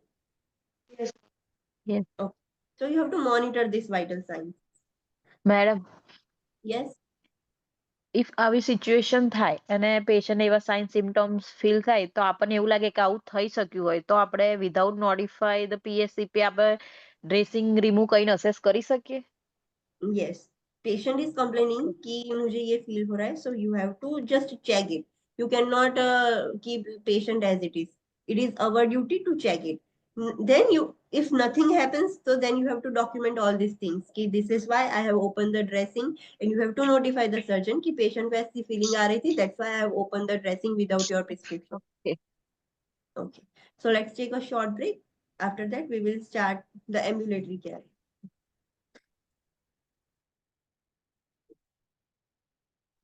Online students, please come back from break. Should we start now? Yes, ma'am. Okay. So next topic is ambulatory care for 1 day stay surgical units. So now we are talking about the care. कि एक दिन के लिए जो patient admit हुआ है minor surgery के लिए, कि एक दिन में एडमिट हुआ, then on the same day the patient is getting discharge. So ऐसे पेशेंट को कैसे आप केयर दोगे? So general criteria for the client discharge in 1 day, how you can identify कि एक client fit है discharge के लिए? So what will be the criteria कि client को हम किस basis पर discharge कर सके? Normally वो 1 day के लिए ही admit हुआ था, 1 day surgery के लिए, पर हमें discharge करना है patient को, so criteria थोड़े fulfill होने चाहिए। डायरेक्टली हम ऐसे डिस्चार्ज नहीं कर सकते क्लाइंट को। So what are the general criteria? So first, the client is alert and oriented. जब क्लाइंट सर्जरी के बाद आता है वापस वार्ड में, जब तक क्लाइंट अलर्ट और ओरिएंटेड नहीं हो जाता तब तक हम क्लाइंट को डिस्चार्ज नहीं कर सकते, तो इट इज 1 day स्टे। अगर एक दिन तक पूरा क्लाइंट अलर्ट ही नहीं है, ओरिएंटेड ही नहीं है, so we can not discharge the client in on the same day. We have to delay the discharge process. So the criteria is the client is completely alert and oriented. Second, vitals are at baseline. जो vitals है वो baseline होने चाहिए। like जब client healthy था, preoperative phase में था, तब कितने थे? तो जो बेस लाइन वाइटल्स जो क्लाइंट के रहते हैं नॉर्मली, वो होने चाहिए। Laboratory values if prescribe are normal within normal limits. अगर लैब टेस्ट करवाए गए हैं आफ्टर सर्जरी, सो वो सारी नॉर्मल लिमिट्स में हो, तभी आप क्लाइंट को डिस्चार्ज कर सकते हो। If it is anything is abnormal, like WBC count ज्यादा है या कुछ भी प्रॉब्लम है, सो भले वो क्लाइंट एक दिन के लिए एडमिट हुआ था, we can not discharge a client, we have to keep the client for 1 more day। सो ये सारे क्राइटेरिया फुलफिल होने चाहिए। क्लाइंट हैज वॉइडेड, डिस्चार्ज होने से पहले क्लाइंट ने एक बार एटलीस्ट एक बार वॉइड किया होना चाहिए। Has no respiratory distress, client को रेस्पिरेटरी डिस्ट्रेस ना हो, क्लाइंट नॉर्मली ब्रीथ कर रहा हो, client is able to ambulate, swallow and cough, client चल सकता हो, फिर स्वेलो प्रॉपर कर सकता हो, कॉफिंग भी प्रॉपर कर सकता हो, तभी आप डिस्चार्ज कर सकते हो। Has a minimal pain, pain भी बहुत कम है, client is not vomiting, client को कोई वॉमिटिंग भी नहीं हो रहा है, has a minimal if any bleeding from the incision site with the absence of prevalent drainage। yes, client को अभी सर्जरी हुई है, 1 day स्टे है, मींस अभी सर्जरी हुई है, and on the same day you are discharging the client. Morning में client early morning admit हुआ, सर्जरी हुई, and in the evening you are discharging और द नेक्स्ट मॉर्निंग पर एक दिन के लिए क्लाइंट ने स्टे किया था। सो जो भी इंसिजन है वहां से अगर ब्लीडिंग हो रहा है, so it should be minimal, if any bleeding is happening, so it should be very minimal, और वहां पर से कोई भी प्रूलेंट डिस्चार्ज नहीं होना चाहिए। Has a responsible adult available to drive the client home, client के पास क्लाइंट के साथ कोई दूसरा रिस्पॉन्सिबल एडल्ट होना चाहिए जो क्लाइंट को घर ले जा सके। Discharge is appropriate and safe for the client, that is to home or facility। yes, आप क्लाइंट को डिस्चार्ज कर रहे हो, सो डिस्चार्ज जब भी क्लाइंट को कर रहे हो, सो वो सेफ है क्लाइंट के लिए, अप्रोप्रिएट भी है। ऐसा नहीं कि क्लाइंट की कंडीशन ठीक नहीं है फिर भी आप डिस्चार्ज कर रहे हो, it should not like that. Discharge is appropriate and safe for the client. आप जहां पर भी कर रहे हो, लाइक उसके घर पे या फिर क्लाइंट कहीं लाइक ओल्ड एज होम में या कोई फैसिलिटी में रहता है, तो जहां पे भी आप क्लाइंट को भेज रहे हो, बट वो सेफ होना चाहिए। The surgeon has signed a release form, surgeon अगर ऐसे बोले कि हाँ डिस्चार्ज दिस पेशेंट और साइन कर दे तभी डिस्चार्ज करना है। अगर सर्जन आपको बोले कि हाँ इतने बजे पेशेंट को डिस्चार्ज करना है, बट सर्जन ने अभी साइन नहीं किया, so you can not discharge a patient. अगर कुछ प्रॉब्लम हो जाएगा, so it will be on you, you will be held liable. So जब तक सर्जन साइन ना करे, तब तक रिलीज फॉर्म पे साइन ना करे, तब तक आप डिस्चार्ज नहीं कर सकते। So this are the general criteria to discharge the patient. अभी आपने पेशेंट को डिस्चार्ज कर दिया, now ma'am discharge.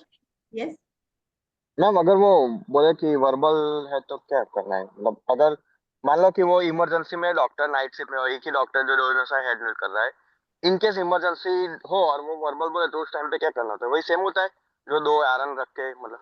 yes, if there is a on telephonic order हो, तो टेलीफोनिक ऑर्डर उसमें भी रिकॉर्ड करना है। टेलीफोन्स में सिस्टम होती है रिकॉर्डिंग की, और there must be another RN जो विटनेस हो कि हाँ डॉक्टर ने ऐसा टेलीफोनिक ऑर्डर दिया था, and that's why we have done this.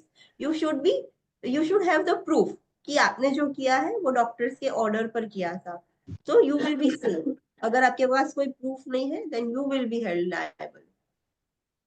आपको सिर्फ हमारी सेफ्टी, हमें हमारी सेफ्टी मेंटेन करनी है। अगर डॉक्टर आपको इमरजेंसी ऐसे टेलीफोन पे कुछ भी बोल रहे हैं, तो there should be a witness, witness रखो, विटनेस की भी सिग्नेचर करवाओ, सब करवाओ, फिर पेशेंट को डिस्चार्ज करो।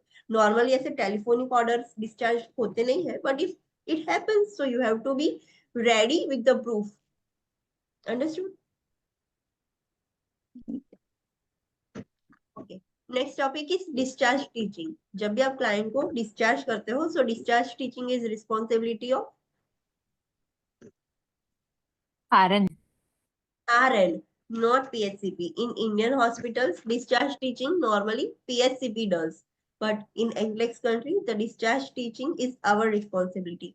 हमें देना है discharge teaching. So we should have some knowledge कि क्या करना चाहिए, क्या ध्यान रखना चाहिए, what should be avoided, what should be done. So it is our responsibility. So let's see box 15.7. Post-operative discharge teaching. It is applicable for both of the clients. 1 day stay वाले हो या 1 week स्टे वाले हो, सारे patient को discharge teaching तो आपको देना ही है। So it is a general topic, not only for 1 day client.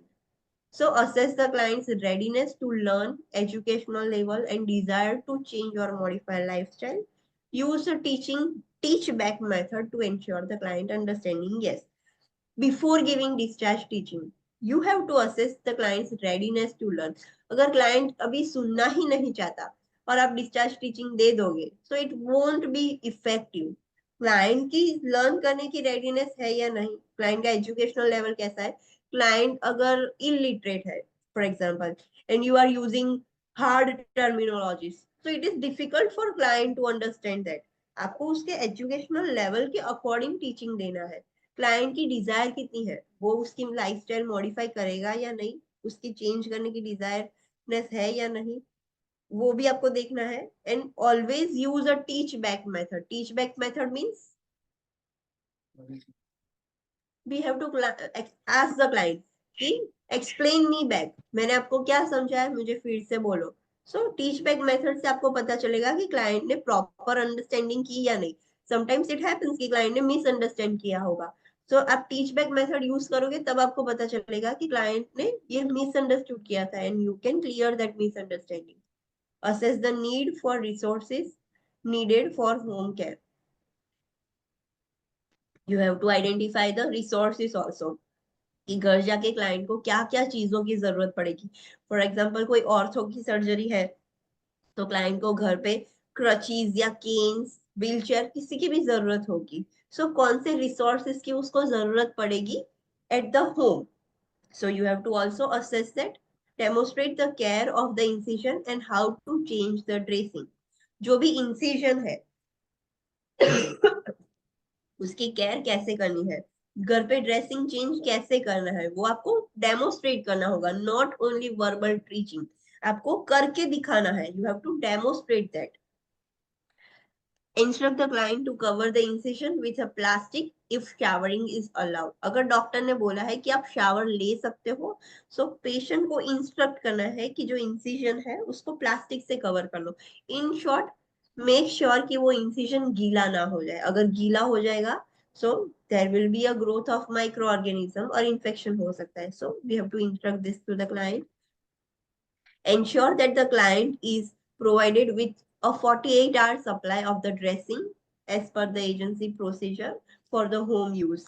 We have to make ensure that client को हम डिस्चार्ज कर रहे हैं, क्लाइंट को हमने समझा दिया कि घर पे कैसे ड्रेसिंग चेंज करना है, पर क्लाइंट के पास वो सारा ड्रेसिंग मटेरियल अप्लाई सप्लाई होने चाहिए. लाइक हमने बोल दिया क्लाइंट को कि ड्रेसिंग घर पे जाके चेंज करना है, पर क्लाइंट के पास एक ही गॉस पीस है. So how the client can perform dressing change. So 48 hours तक मिनिमम उसके पास सारा सप्लाई होना चाहिए. जितनी भी चीजें रिक्वायर हो ड्रेसिंग चेंज के लिए उसकी सारी उसके पास होनी चाहिए. अगर 5 दिन के बाद फॉलो अप बोला है तो 5 दिन का पूरा ड्रेसिंग मटेरियल उसके पास होना चाहिए. Instruct the client on the importance of returning to the surgeon's office for the follow up. Yes, it is also important. हमें क्लाइंट को समझाना है कि what is the importance of follow up. After 5 days 2 days जितने दिन बाद बोला है आपको फॉलो अप के लिए आना है, उसका इंपॉर्टेंस क्लाइंट को समझाना है हमें. Instruct the client that the sutures usually are removed in the surgeon's office 7 to 14 days after surgery. हमें क्लाइंट को बोलना है कि जो सूचर्स लिए हैं वो क्लाइंट की सर्जन की ऑफिस में लाइक ओपीडी बेसिस पर ही उसको रिमूव कर देंगे after 7 to 14 days. That will be decided by the surgeon कि कितने दिन में रिमूव करने हैं. अगर नॉन एब्जॉर्बेबल सूचर्स होंगे तो इतने दिन में रिमूव कर देंगे. Inform the client that staples are removed 7 to 14 days after surgery and that the skin may become slightly reddened when the staples are ready to be removed. Yes. फिर client को वैसा भी बोल रहा है कि sometimes we are using staples instead of sutures. So staples भी 7 से 14 दिन के अंदर निकल जाएंगे, वो भी सर्जरी में ओपीडी में ही निकल जाएंगे. और जब वो निकलने का टाइम आएगा, जब स्टेपल्स रिमूव करने का टाइम आएगा, तब उस टाइम पर जो आपकी स्किन है जहां पर इंसिजन था वो स्लाइटली रेड हो जाएगी. when the time comes for the removal. Sterile adhesive strips that is may be applied to provide extra support after the sutures are removed. Yes.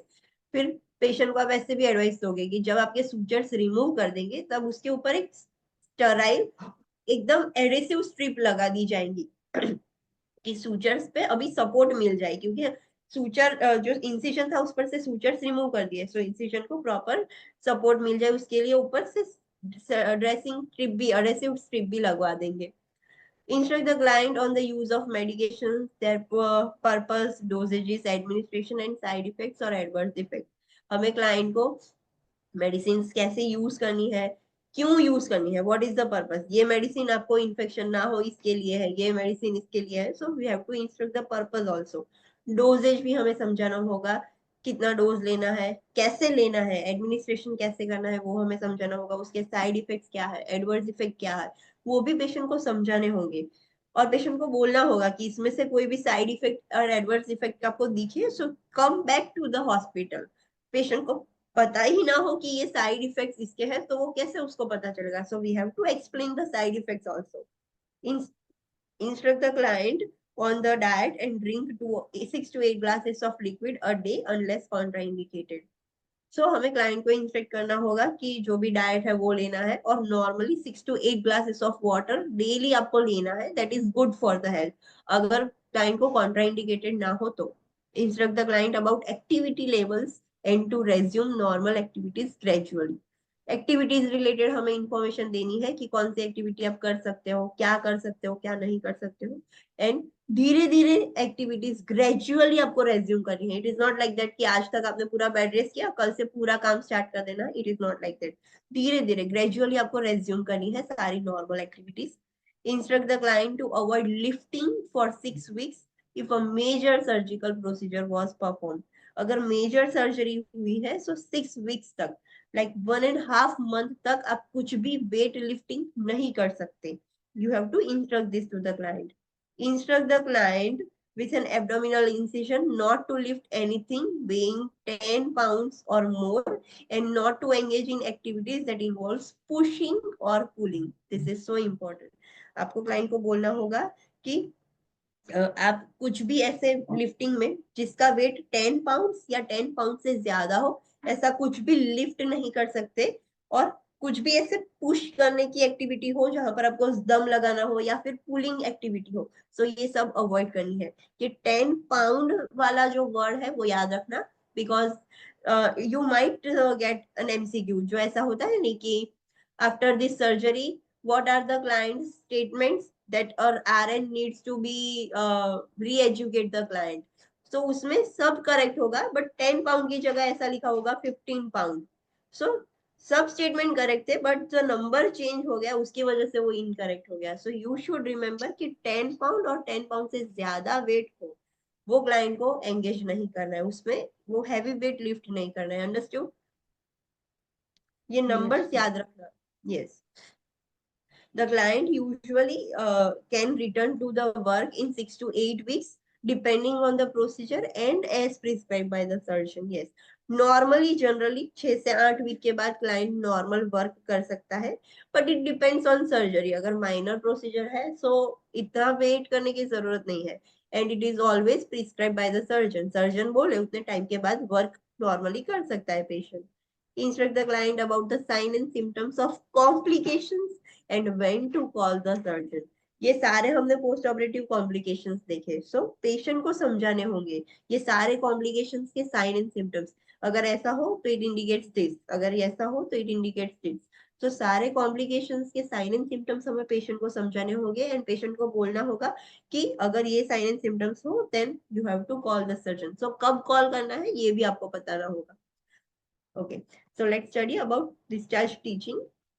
Discharge teaching needs to be performed before the date of scheduled procedure. Yes.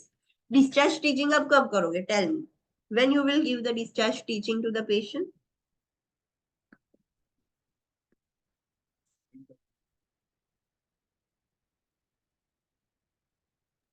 Okay, online students. When you will give discharge teaching to the patient?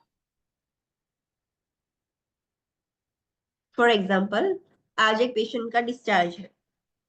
Today at 2 p.m. patient का discharge है and right now the time is 11 a.m. So discharge teaching आप कब करोगे?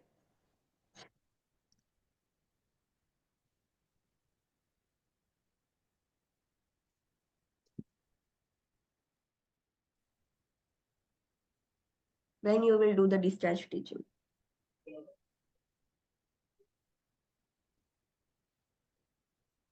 चलो,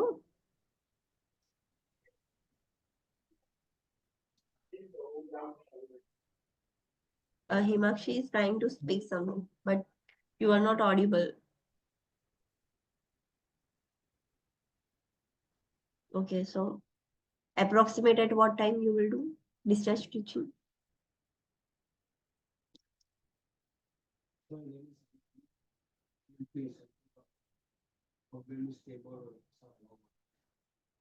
Okay. Online students?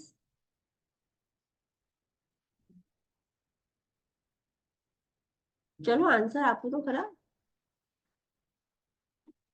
હું કોઈ કશું કરવાની છું નહીં. So you can give the answer.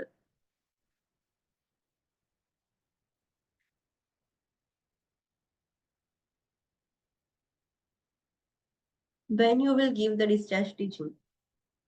Patient is going to discharge on Saturday 2 p.m. So when to give the discharge teaching?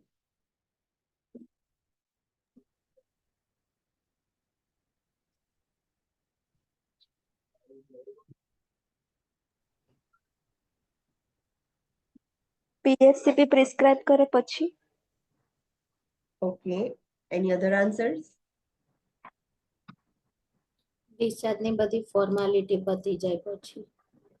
Okay, after completion of formalities. Okay, then also client જ્યારે ready હોય discharge teaching લેવા માટે ત્યારે. okay. એના સિવાય કોઈ answers? જ્યારે discharge planning start થઈ જાય ત્યારે જ કરી દેવાનું. Okay. So the correct timing for the discharge teaching is before the scheduled procedure. We know कि ये सर्जरी के लिए पेशेंट एडमिट हुआ है, सो इतने दिन 3 या 4 दिन के लिए स्टे होता है. आपको पता होगा अगर आपका कोई फैमिली मेंबर या फिर आप खुद अगर हॉस्पिटल में सर्जरी के लिए एडमिट हुए होते हो तो पहले से ही आपको एस्टिमेशन दिया जाता है कि इतने दिन आपको स्टे करना है and on 5th day 4th day और 6th day you will be discharge. So हमें पहले से ही पता है कि 5th डे पर क्लाइंट को डिस्चार्ज होने ही वाला है. So you can not give discharge teaching on that same day. जो फॉर एग्जाम्पल सैटरडे पेशेंट का 2 p.m. पर डिस्चार्ज प्लान हो गया है, so you have to give the discharge teaching on Friday. आप जो जिस दिन पेशेंट का डिस्चार्ज हो उस दिन पेशेंट को डिस्चार्ज टीचिंग नहीं दे सकते. Understood? You have to give the discharge teaching before the schedule procedure. आज डिस्चार्ज करने के लिए टाइम है, आज डिस्चार्ज करना है, सो मॉर्निंग से आप डिस्चार्ज प्रोसीजर में ही बिजी हो गए तो आप पेशेंट को कितना इफेक्टिवली एजुकेट कर पाओगे? यू हैव एक्सपीरियंस कि अगर आज पेशेंट को डिस्चार्ज करना है, सो नर्स के पास डिस्चार्ज करने के लिए कितना वर्क होगा, सब रिटर्न करना होगा पेशेंट का, ये सब कितना वर्कलोड होगा. सो ऐसे टाइम पर आप डिस्चार्ज टीचिंग इफेक्टिवली नहीं दे सकते. तो always give discharge before the date of schedule procedure. Saturday discharge plan है, so you have to give the discharge teaching on Friday. वो आपको एडवांस में पता चल ही जाएगा कि doctor is planning to discharge on this day. Understood? But generally ma'am આપણે તો અહીંયા PSCP પ્રિસ્ક્રાઇબ કરે પછી એક્સપ્લેન કરતા હોઈએ છે ને. Yes, in India it is like that कि पेशेंट अगर ऐसे डिस्चार्ज होने ही वाला हो, सब खत्म हो गया, now he is leaving the hospital, leaving the room, उस टाइम हम विद इन 5 मिनट्स सब पेशेंट को एक्सप्लेन कर देते हैं superficially. But in NCLEX it is not like that. So you have to follow this. Okay. Okay, next, provide written instructions to the client and family regarding the specifics of care. You cannot like simply verbal orders आप patient को ऐसे नहीं दे सकते. You have to give the written instructions जो specific है कि ये करना है ये नहीं करना है. You have to do like this. तो जो specific instructions है वो आपको written form में देने होंगे. Verbal client भूल जाएगा. Instruct the client and family about the post-operative complications that can occur.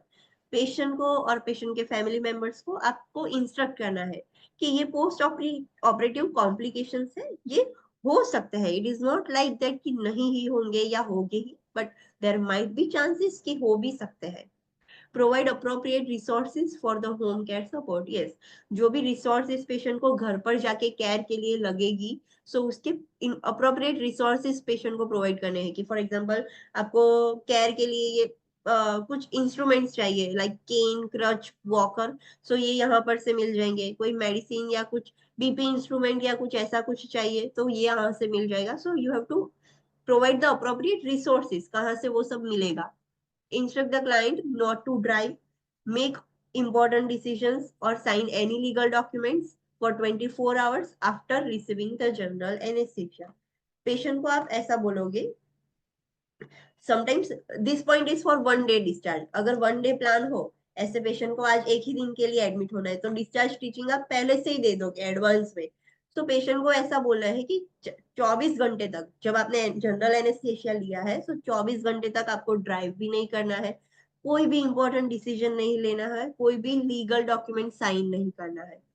Instruct the client on the safety in the home and determine which assistive device may be needed. Client को safety के लिए instruct करना होगा और घर पे कैसे safety maintain रखनी है, कौन से असिस्टिव डिवाइसेस की आपको घर पर जरूरत पड़ेगी, सो वो सब आपको इंस्ट्रक्ट करना होगा क्लाइंट को पहले से। Instruct the client on the nutritional plan or dietary modification that work with the need to promote the healing process. आपको न्यूट्रिशनल प्लान रिलेटेड पेशेंट को एक्सप्लेन करना होगा, जो भी मॉडिफिकेशंस है जो आपको चेंज करनी होगी कि जिसकी वजह से हीलिंग प्रमोट हो सके। और diet high in protein, calories and vitamin promotes the wound healing. जब भी हीलिंग के लिए रिक्वायरमेंट हो कुछ भी, तो उसमें high protein, high calorie and high vitamin diet he necessary है, जिसकी वजह से वुंड हीलिंग जल्दी हो जाता है। Instruct the client to call the surgeon, ambulatory center or emergency department if post operative problems occurs. हमें क्लाइंट को इंस्ट्रक्ट करना है कि जब भी आपको कुछ प्रॉब्लम हो जाए, लाइक पोस्ट ऑपरेटिव प्रॉब्लम, कुछ भी प्रॉब्लम हो, तो तुरंत सर्जन को कॉल करो या फिर एम्बुलेटरी सेंटर को कॉल करो या फिर emergency department. Anywhere you can call, simply just make a call, inform us कि you are having this much of problem or this kind of problem. Instruct the client to keep a follow-up appointments with the surgeon. We have to instruct the client कि follow-up is very mandatory because many patients what they do, surgery हो गई, discharge हो गया, then who cares, वो follow-up के लिए easily नहीं आते. So that's why they are keeping we have to keep in mind कि फॉलोअप पर हमें बहुत ज्यादा ध्यान देना है, because many patients does this. Follow up के लिए कोई बताने के लिए ही नहीं आता है, तो we have to instruct the client importance of follow up, we have to explain them. Understood? Yes और no? Okay, so let's do a quick revision. आज हमने क्या देखा? So today we have seen paralytic ileus. Paralytic ileus means temporary, the ileum has become paralyzed, so there is no forward movement of the bowel content. Why this happened?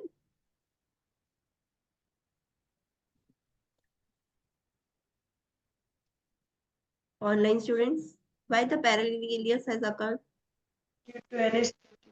Because due to anesthesia. And second reason? Manipulation of Manipulation bowel. of the bowel. Manipulation of bowel, yes. Surgery कुछ abdominal surgery थी और visualise करने के लिए doctors ने ऐसे move किया है, कुछ भी मैनिपुलेशन किया है, सो उसकी वजह से पैरालिटिक इलियस हो सकता है। Assessment finding would be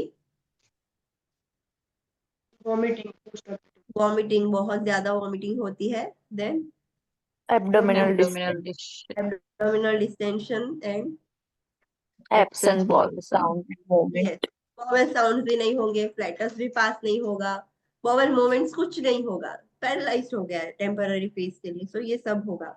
intervention आप क्या कर सकते हो? NBM રાખવાનું. yes, we have to strictly maintain the NPO status. जब तक वो पैरालिटिक इलियस हील नहीं हो जाता, नॉर्मल नहीं आ जाता सब कुछ, तब तक हमें NPM रखना है पेशेंट को। Intake output monitor. Intake output monitor करना है। अभी पेशेंट को NBM कर दोगे तो उसको न्यूट्रिशन कहाँ से दोगे आप? IV fluids या parenteral. फ्लूइड्स और पैरेंटल न्यूट्रिशन से आप न्यूट्रिशन दोगे। To promote the normal function of ileus आप क्या कर सकते हो? एम्बुलेशन। अर्ली एम्बुलेशन स्टार्ट कर सकते हो, मेडिसिन दे सकते हो जिससे जीआई मोटिलिटी इंक्रीज हो, सिक्रीशंस इंक्रीज हो, so you can give this kinds of medications. अगर पेशेंट के वो एनजी ट्यूब ऑलरेडी इंसर्टेड है, so it could also help in relieving the paralytic ileus. कैसे?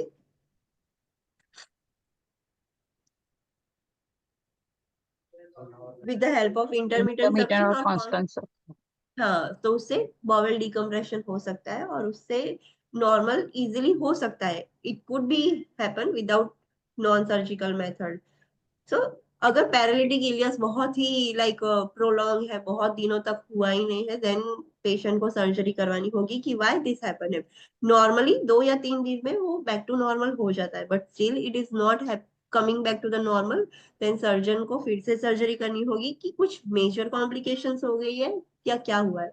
But non surgical intervention are this, इससे normally हो जाता है। Paralytic ileus is the common complication जब भी एब्डोमिनल सर्जरी हो तो पेशेंट एक्सपीरियंस करते हैं। What is the red important point?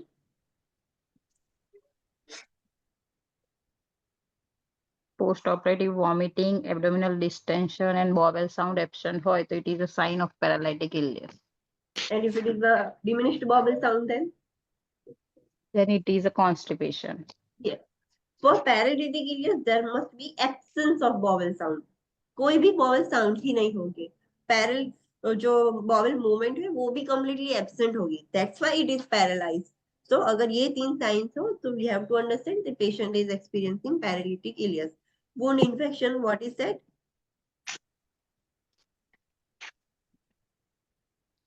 अगर किसी पेशेंट की सर्जरी है और एसेप्टिक टेक्निक यूज नहीं की है तो उससे भी वुंड इन्फेक्शन हो सकता है, और फिर पहले से ही वो वुंड कंटामिनेटेड था और आपने सर्जरी की तो ज्यादा हो गया, so that is called as wound infection.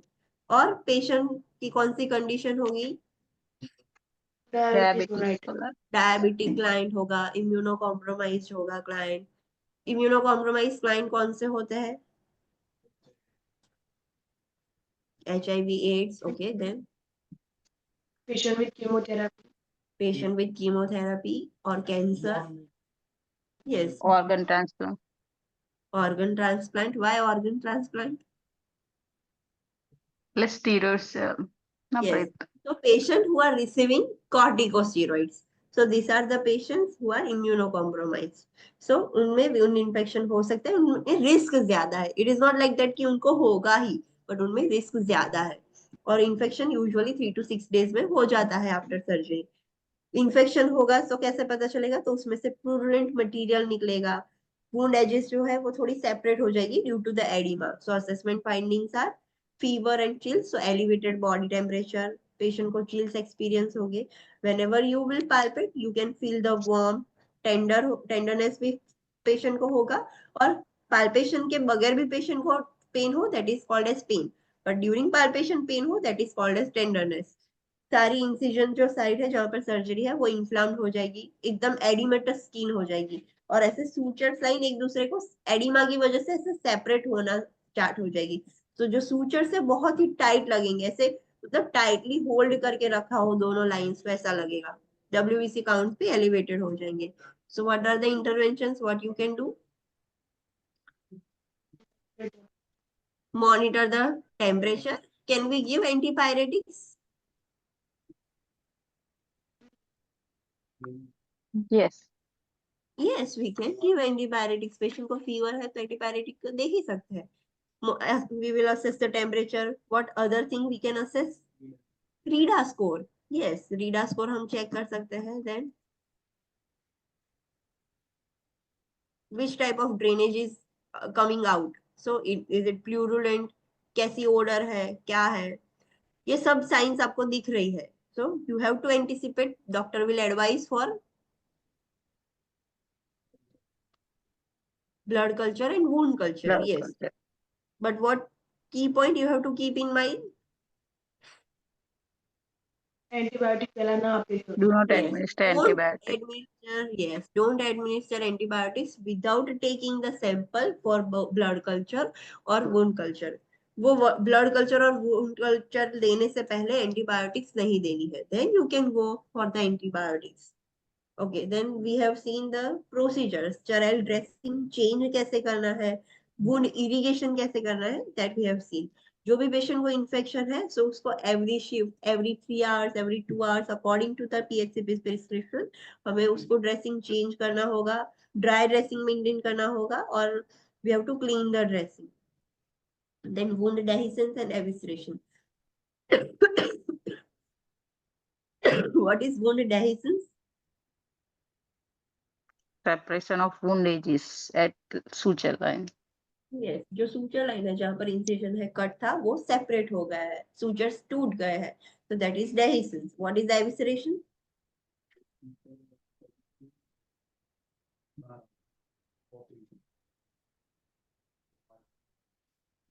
What is evisceration, online students? organ protrude થઈ જાય. Yes.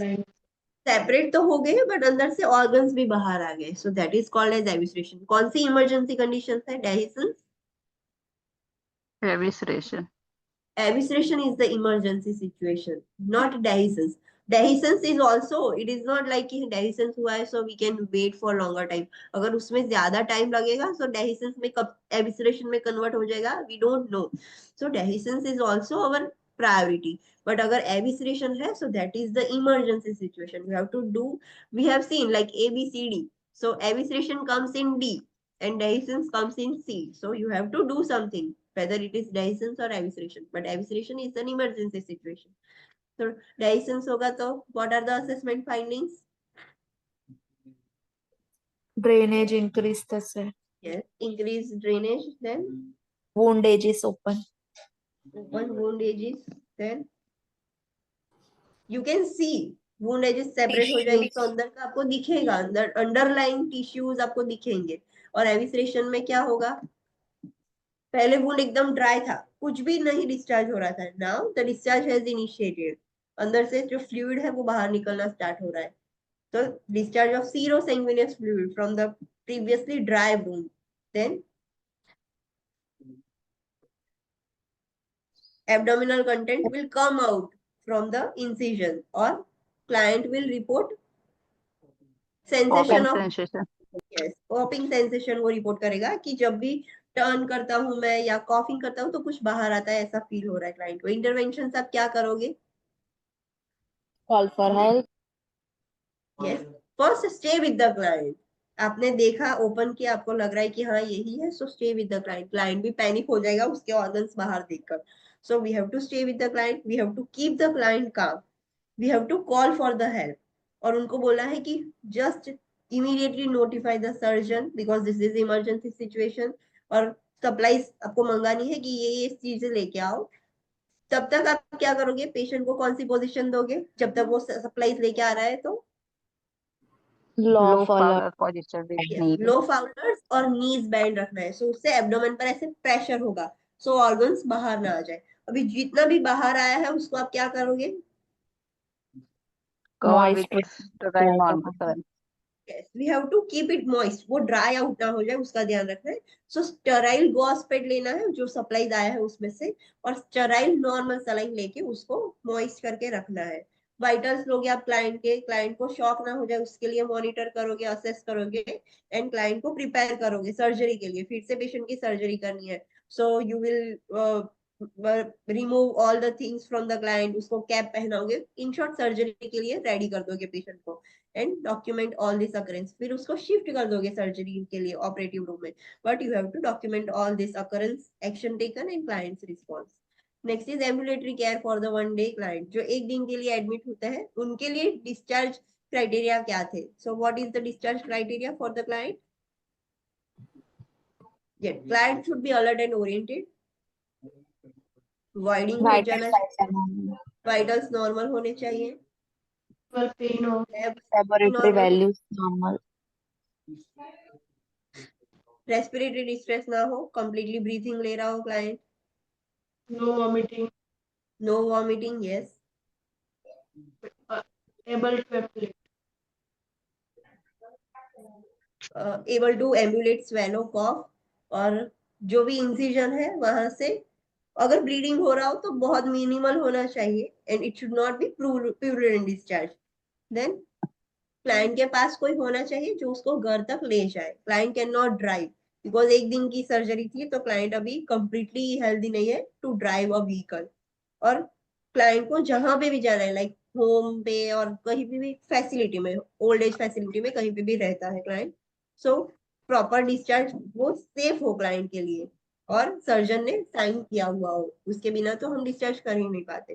फिर डिस्चार्ज टीचिंग हमने देखा था कि क्लाइंट को कौन सा डिस्चार्ज टीचिंग, क्या डिस्चार्ज टीचिंग आप दोगे, who will give the discharge teaching and when to give the discharge teaching, कब देना है।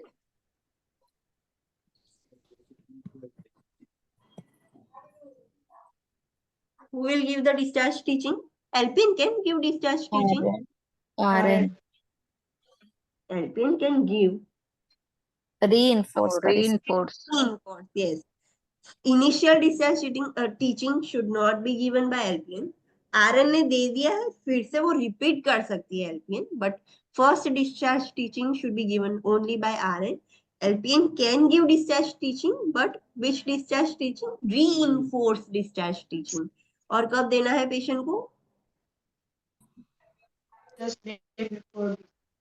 यस, जब भी प्लान हो कि इस दिन पर पेशेंट को डिस्चार्ज करना है, सो मेक श्योर कि आप उस दिन के पहले, it is not like that कि सैटरडे डिस्चार्ज है तो आप फ्राइडे ही दे सकते हो, you can give it on Thursday also. पहले देने में कभी भी दिक्कत नहीं है, बस उसको पहले देना है, not on the day of the discharge. Understood? Yes और नो? Yes, ma'am. એટલે મેડમ PSCP પ્રિસ્ક્રાઇબ કરે પછી જ પ્રાયર માં આપણે એક્સપ્લેન કરવાનું ને? हाँ यस, वी विल नो कि हाँ इस दिन पर डॉक्टर्स पहले से ही एनालिसिस कर देंगे कि 4 दिन बाद या 3 दिन बाद, और एजेंसी की प्रोटोकॉल्स होती है कि ये सर्जरी में इतने दिन का ही स्टे होता है, उतने दिन में डिस्चार्ज हो जाता है, तो वी हैव टू एडवांस में हमें पता होता है कि ये दिन में डिस्चार्ज है, तो आप 2 दिन पहले ही दे दो, no problem.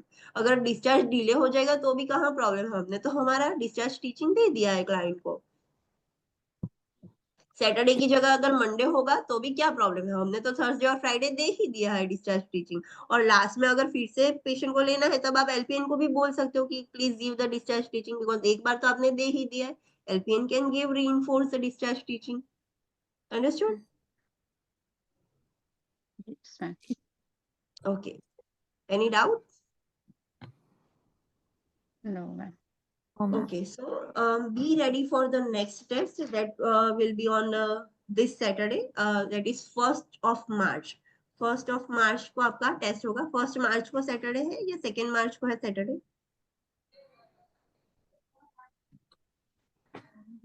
Let me see.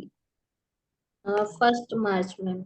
Okay, so there will be a test on 1st March. See, 1st और 2nd March दो दिन के लिए लिंक ओपन रहेगी and the test will be of from chapter 12 to chapter 15. आज जो chapter complete किया वो, so health and physical assessment, safety and infection control, medication administration and perioperative nursing care. In this test, I will ask you some questions of drug dosage calculation also. I know कि it is not asked in the examination, but still I will ask you some questions about drug dose calculation. So remember the formula. कौन से question में कौन सा formula use करना है वो याद रखना। So you are having a test, 85 questions हो गया और सेम प्रोसेस सेम ही रहेगा। Okay, मैडम and yes, નવા લોકોને બી હશે ફેબ્રુઆરીથી જોઈનિંગ કરી હોય એમનો test? okay. Have you completed this chapters? Health assessment वाला कंप्लीट हो गया है आपका? હા, આઈ થિંક થઈ ગયું છે મે બી। ओके, तो you have to give the test. Okay, लोगों ने ये चैप्टर स्टडी किए हैं, इसमें से 2-3 भी किए हैं तो भी आपको टेस्ट देना होगा। And I want to tell some students, there are 3 students, I forgot the name, they are skipping the questions. 85 questions आप सारे अटेंड नहीं करते, आपको कोई नहीं आता तो you are skipping the questions. 2-3 questions skip किए। I guess Himakshi you were there, you have skipped 2-3 questions, ma'am may be right? ભૂલથી થઈ ગયું હશે. Okay, but make sure NCLEX માં don't skip the question. તમે skip કરશો તો તમારો ગ્રાફ લાઈક એ લોકોને એવું જ લાગશે કે તમને આવડતું જ નથી એટલે તમે અટેમ્પ્ટ પણ નથી કર્યું, The graph will go down. So at least attempt.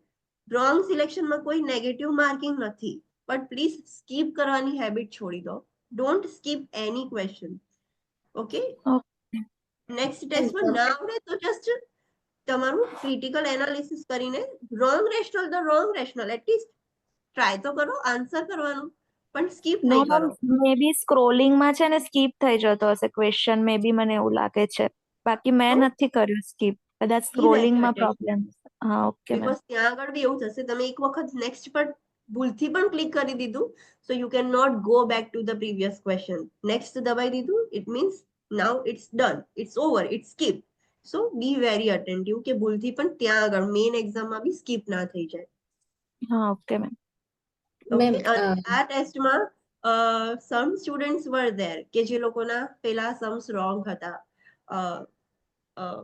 Identifying whether it is acidosis, alkalosis, respiratory, metabolic, compensatory or partial compensatory.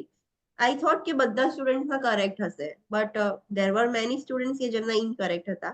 So જે બી students હજુ નથી ફાવતું, they are having problem, please tell me ફરીથી સમજવું છે શું છે because they બહુ easy છે. Such questions are so easy. A easy gaining marks વાળા છે. તમને પૂછાય તો તમને આવડવું જ જોઈએ. એમાં કશું રોકેટ સાયન્સ છે જ નહીં. સિમ્પલી આપણે આઈડેન્ટિફાઈ કરવાનું છે અને તમને ઇઝીલી માર્ક્સ મળી જશે. સો એ તમને નથી આવડતું તો પ્રેક્ટિસ કરો, એ પૂછાશે એક્ઝામમાં. Okay, any other doubts you want to ask me? Ma'am આ જે ટેસ્ટ છે તમે 85 નો કીધો મેથ્સ નો તો એમાં 70% અપ હોવા જોઈએ કે 70%? એટલે No. ખાલી ટેસ્ટ માટે. Okay. Minimum try to get your results above 50%. જેટલા બી માર્ક્સ નું હોય 85 ક્વેશ્ચન્સ છે it doesn't mean કે 85 માર્ક્સ નો હશે. લાસ્ટ ટેસ્ટ 85 ક્વેશ્ચન્સ હતા તો 98 માર્ક્સ નો હતો બીકોઝ સાટા ક્વેશ્ચન્સ જેટલા હશે એના અકોર્ડિંગ માર્ક્સ વરાઈ થશે. સાટા ક્વેશ્ચન્સ વધારે હશે તો 3-4 માર્ક્સ એવી રીતે વધી જશે. So it is not like that કે 85 ક્વેશ્ચન્સ છે તો 85 માર્ક્સ નો હશે પણ જેટલા બી માર્ક્સ નો હોય 50% ની ઉપર જ તમારું રાખવાનું તો તમને એક્ઝામમાં ચાન્સ મળશે વધારે ક્વેશ્ચન અટેમ્પ્ટ કરવાનો. સો પ્રેક્ટિસ લાઈક ધેટ કે જેટલું મેક્સિમમ તમે સ્કોર કરી શકો, સ્કોર ઇમ્પ્રૂવ કરવાનો ટ્રાય કરો. 50% થી ઓછું છે ઇટ મીન્સ કે તમારામાં મતલબ તમારી પ્રિપેરેશન્સમાં કશો પ્રોબ્લેમ છે. ઇટ એટલે ઇઝ ગયા ગ્રેડ વખતે મેમ 98 માંથી મેમ મારે આમાં 58 આવ્યા છે અને ફર્સ્ટ ટાઈમ લીધો એટલે હમણાં એની પહેલા લીધો તો એમાં મારે 50 આવ્યા હતા કદાચ અને આ વખતે Okay. 58 આવ્યા છે. Okay, so how much you get from 98? 58. 58.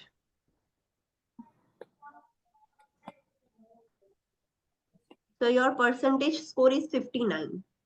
So it is good. You will get a chance, but still you have to improve your score. Okay. Okay. Any other doubts?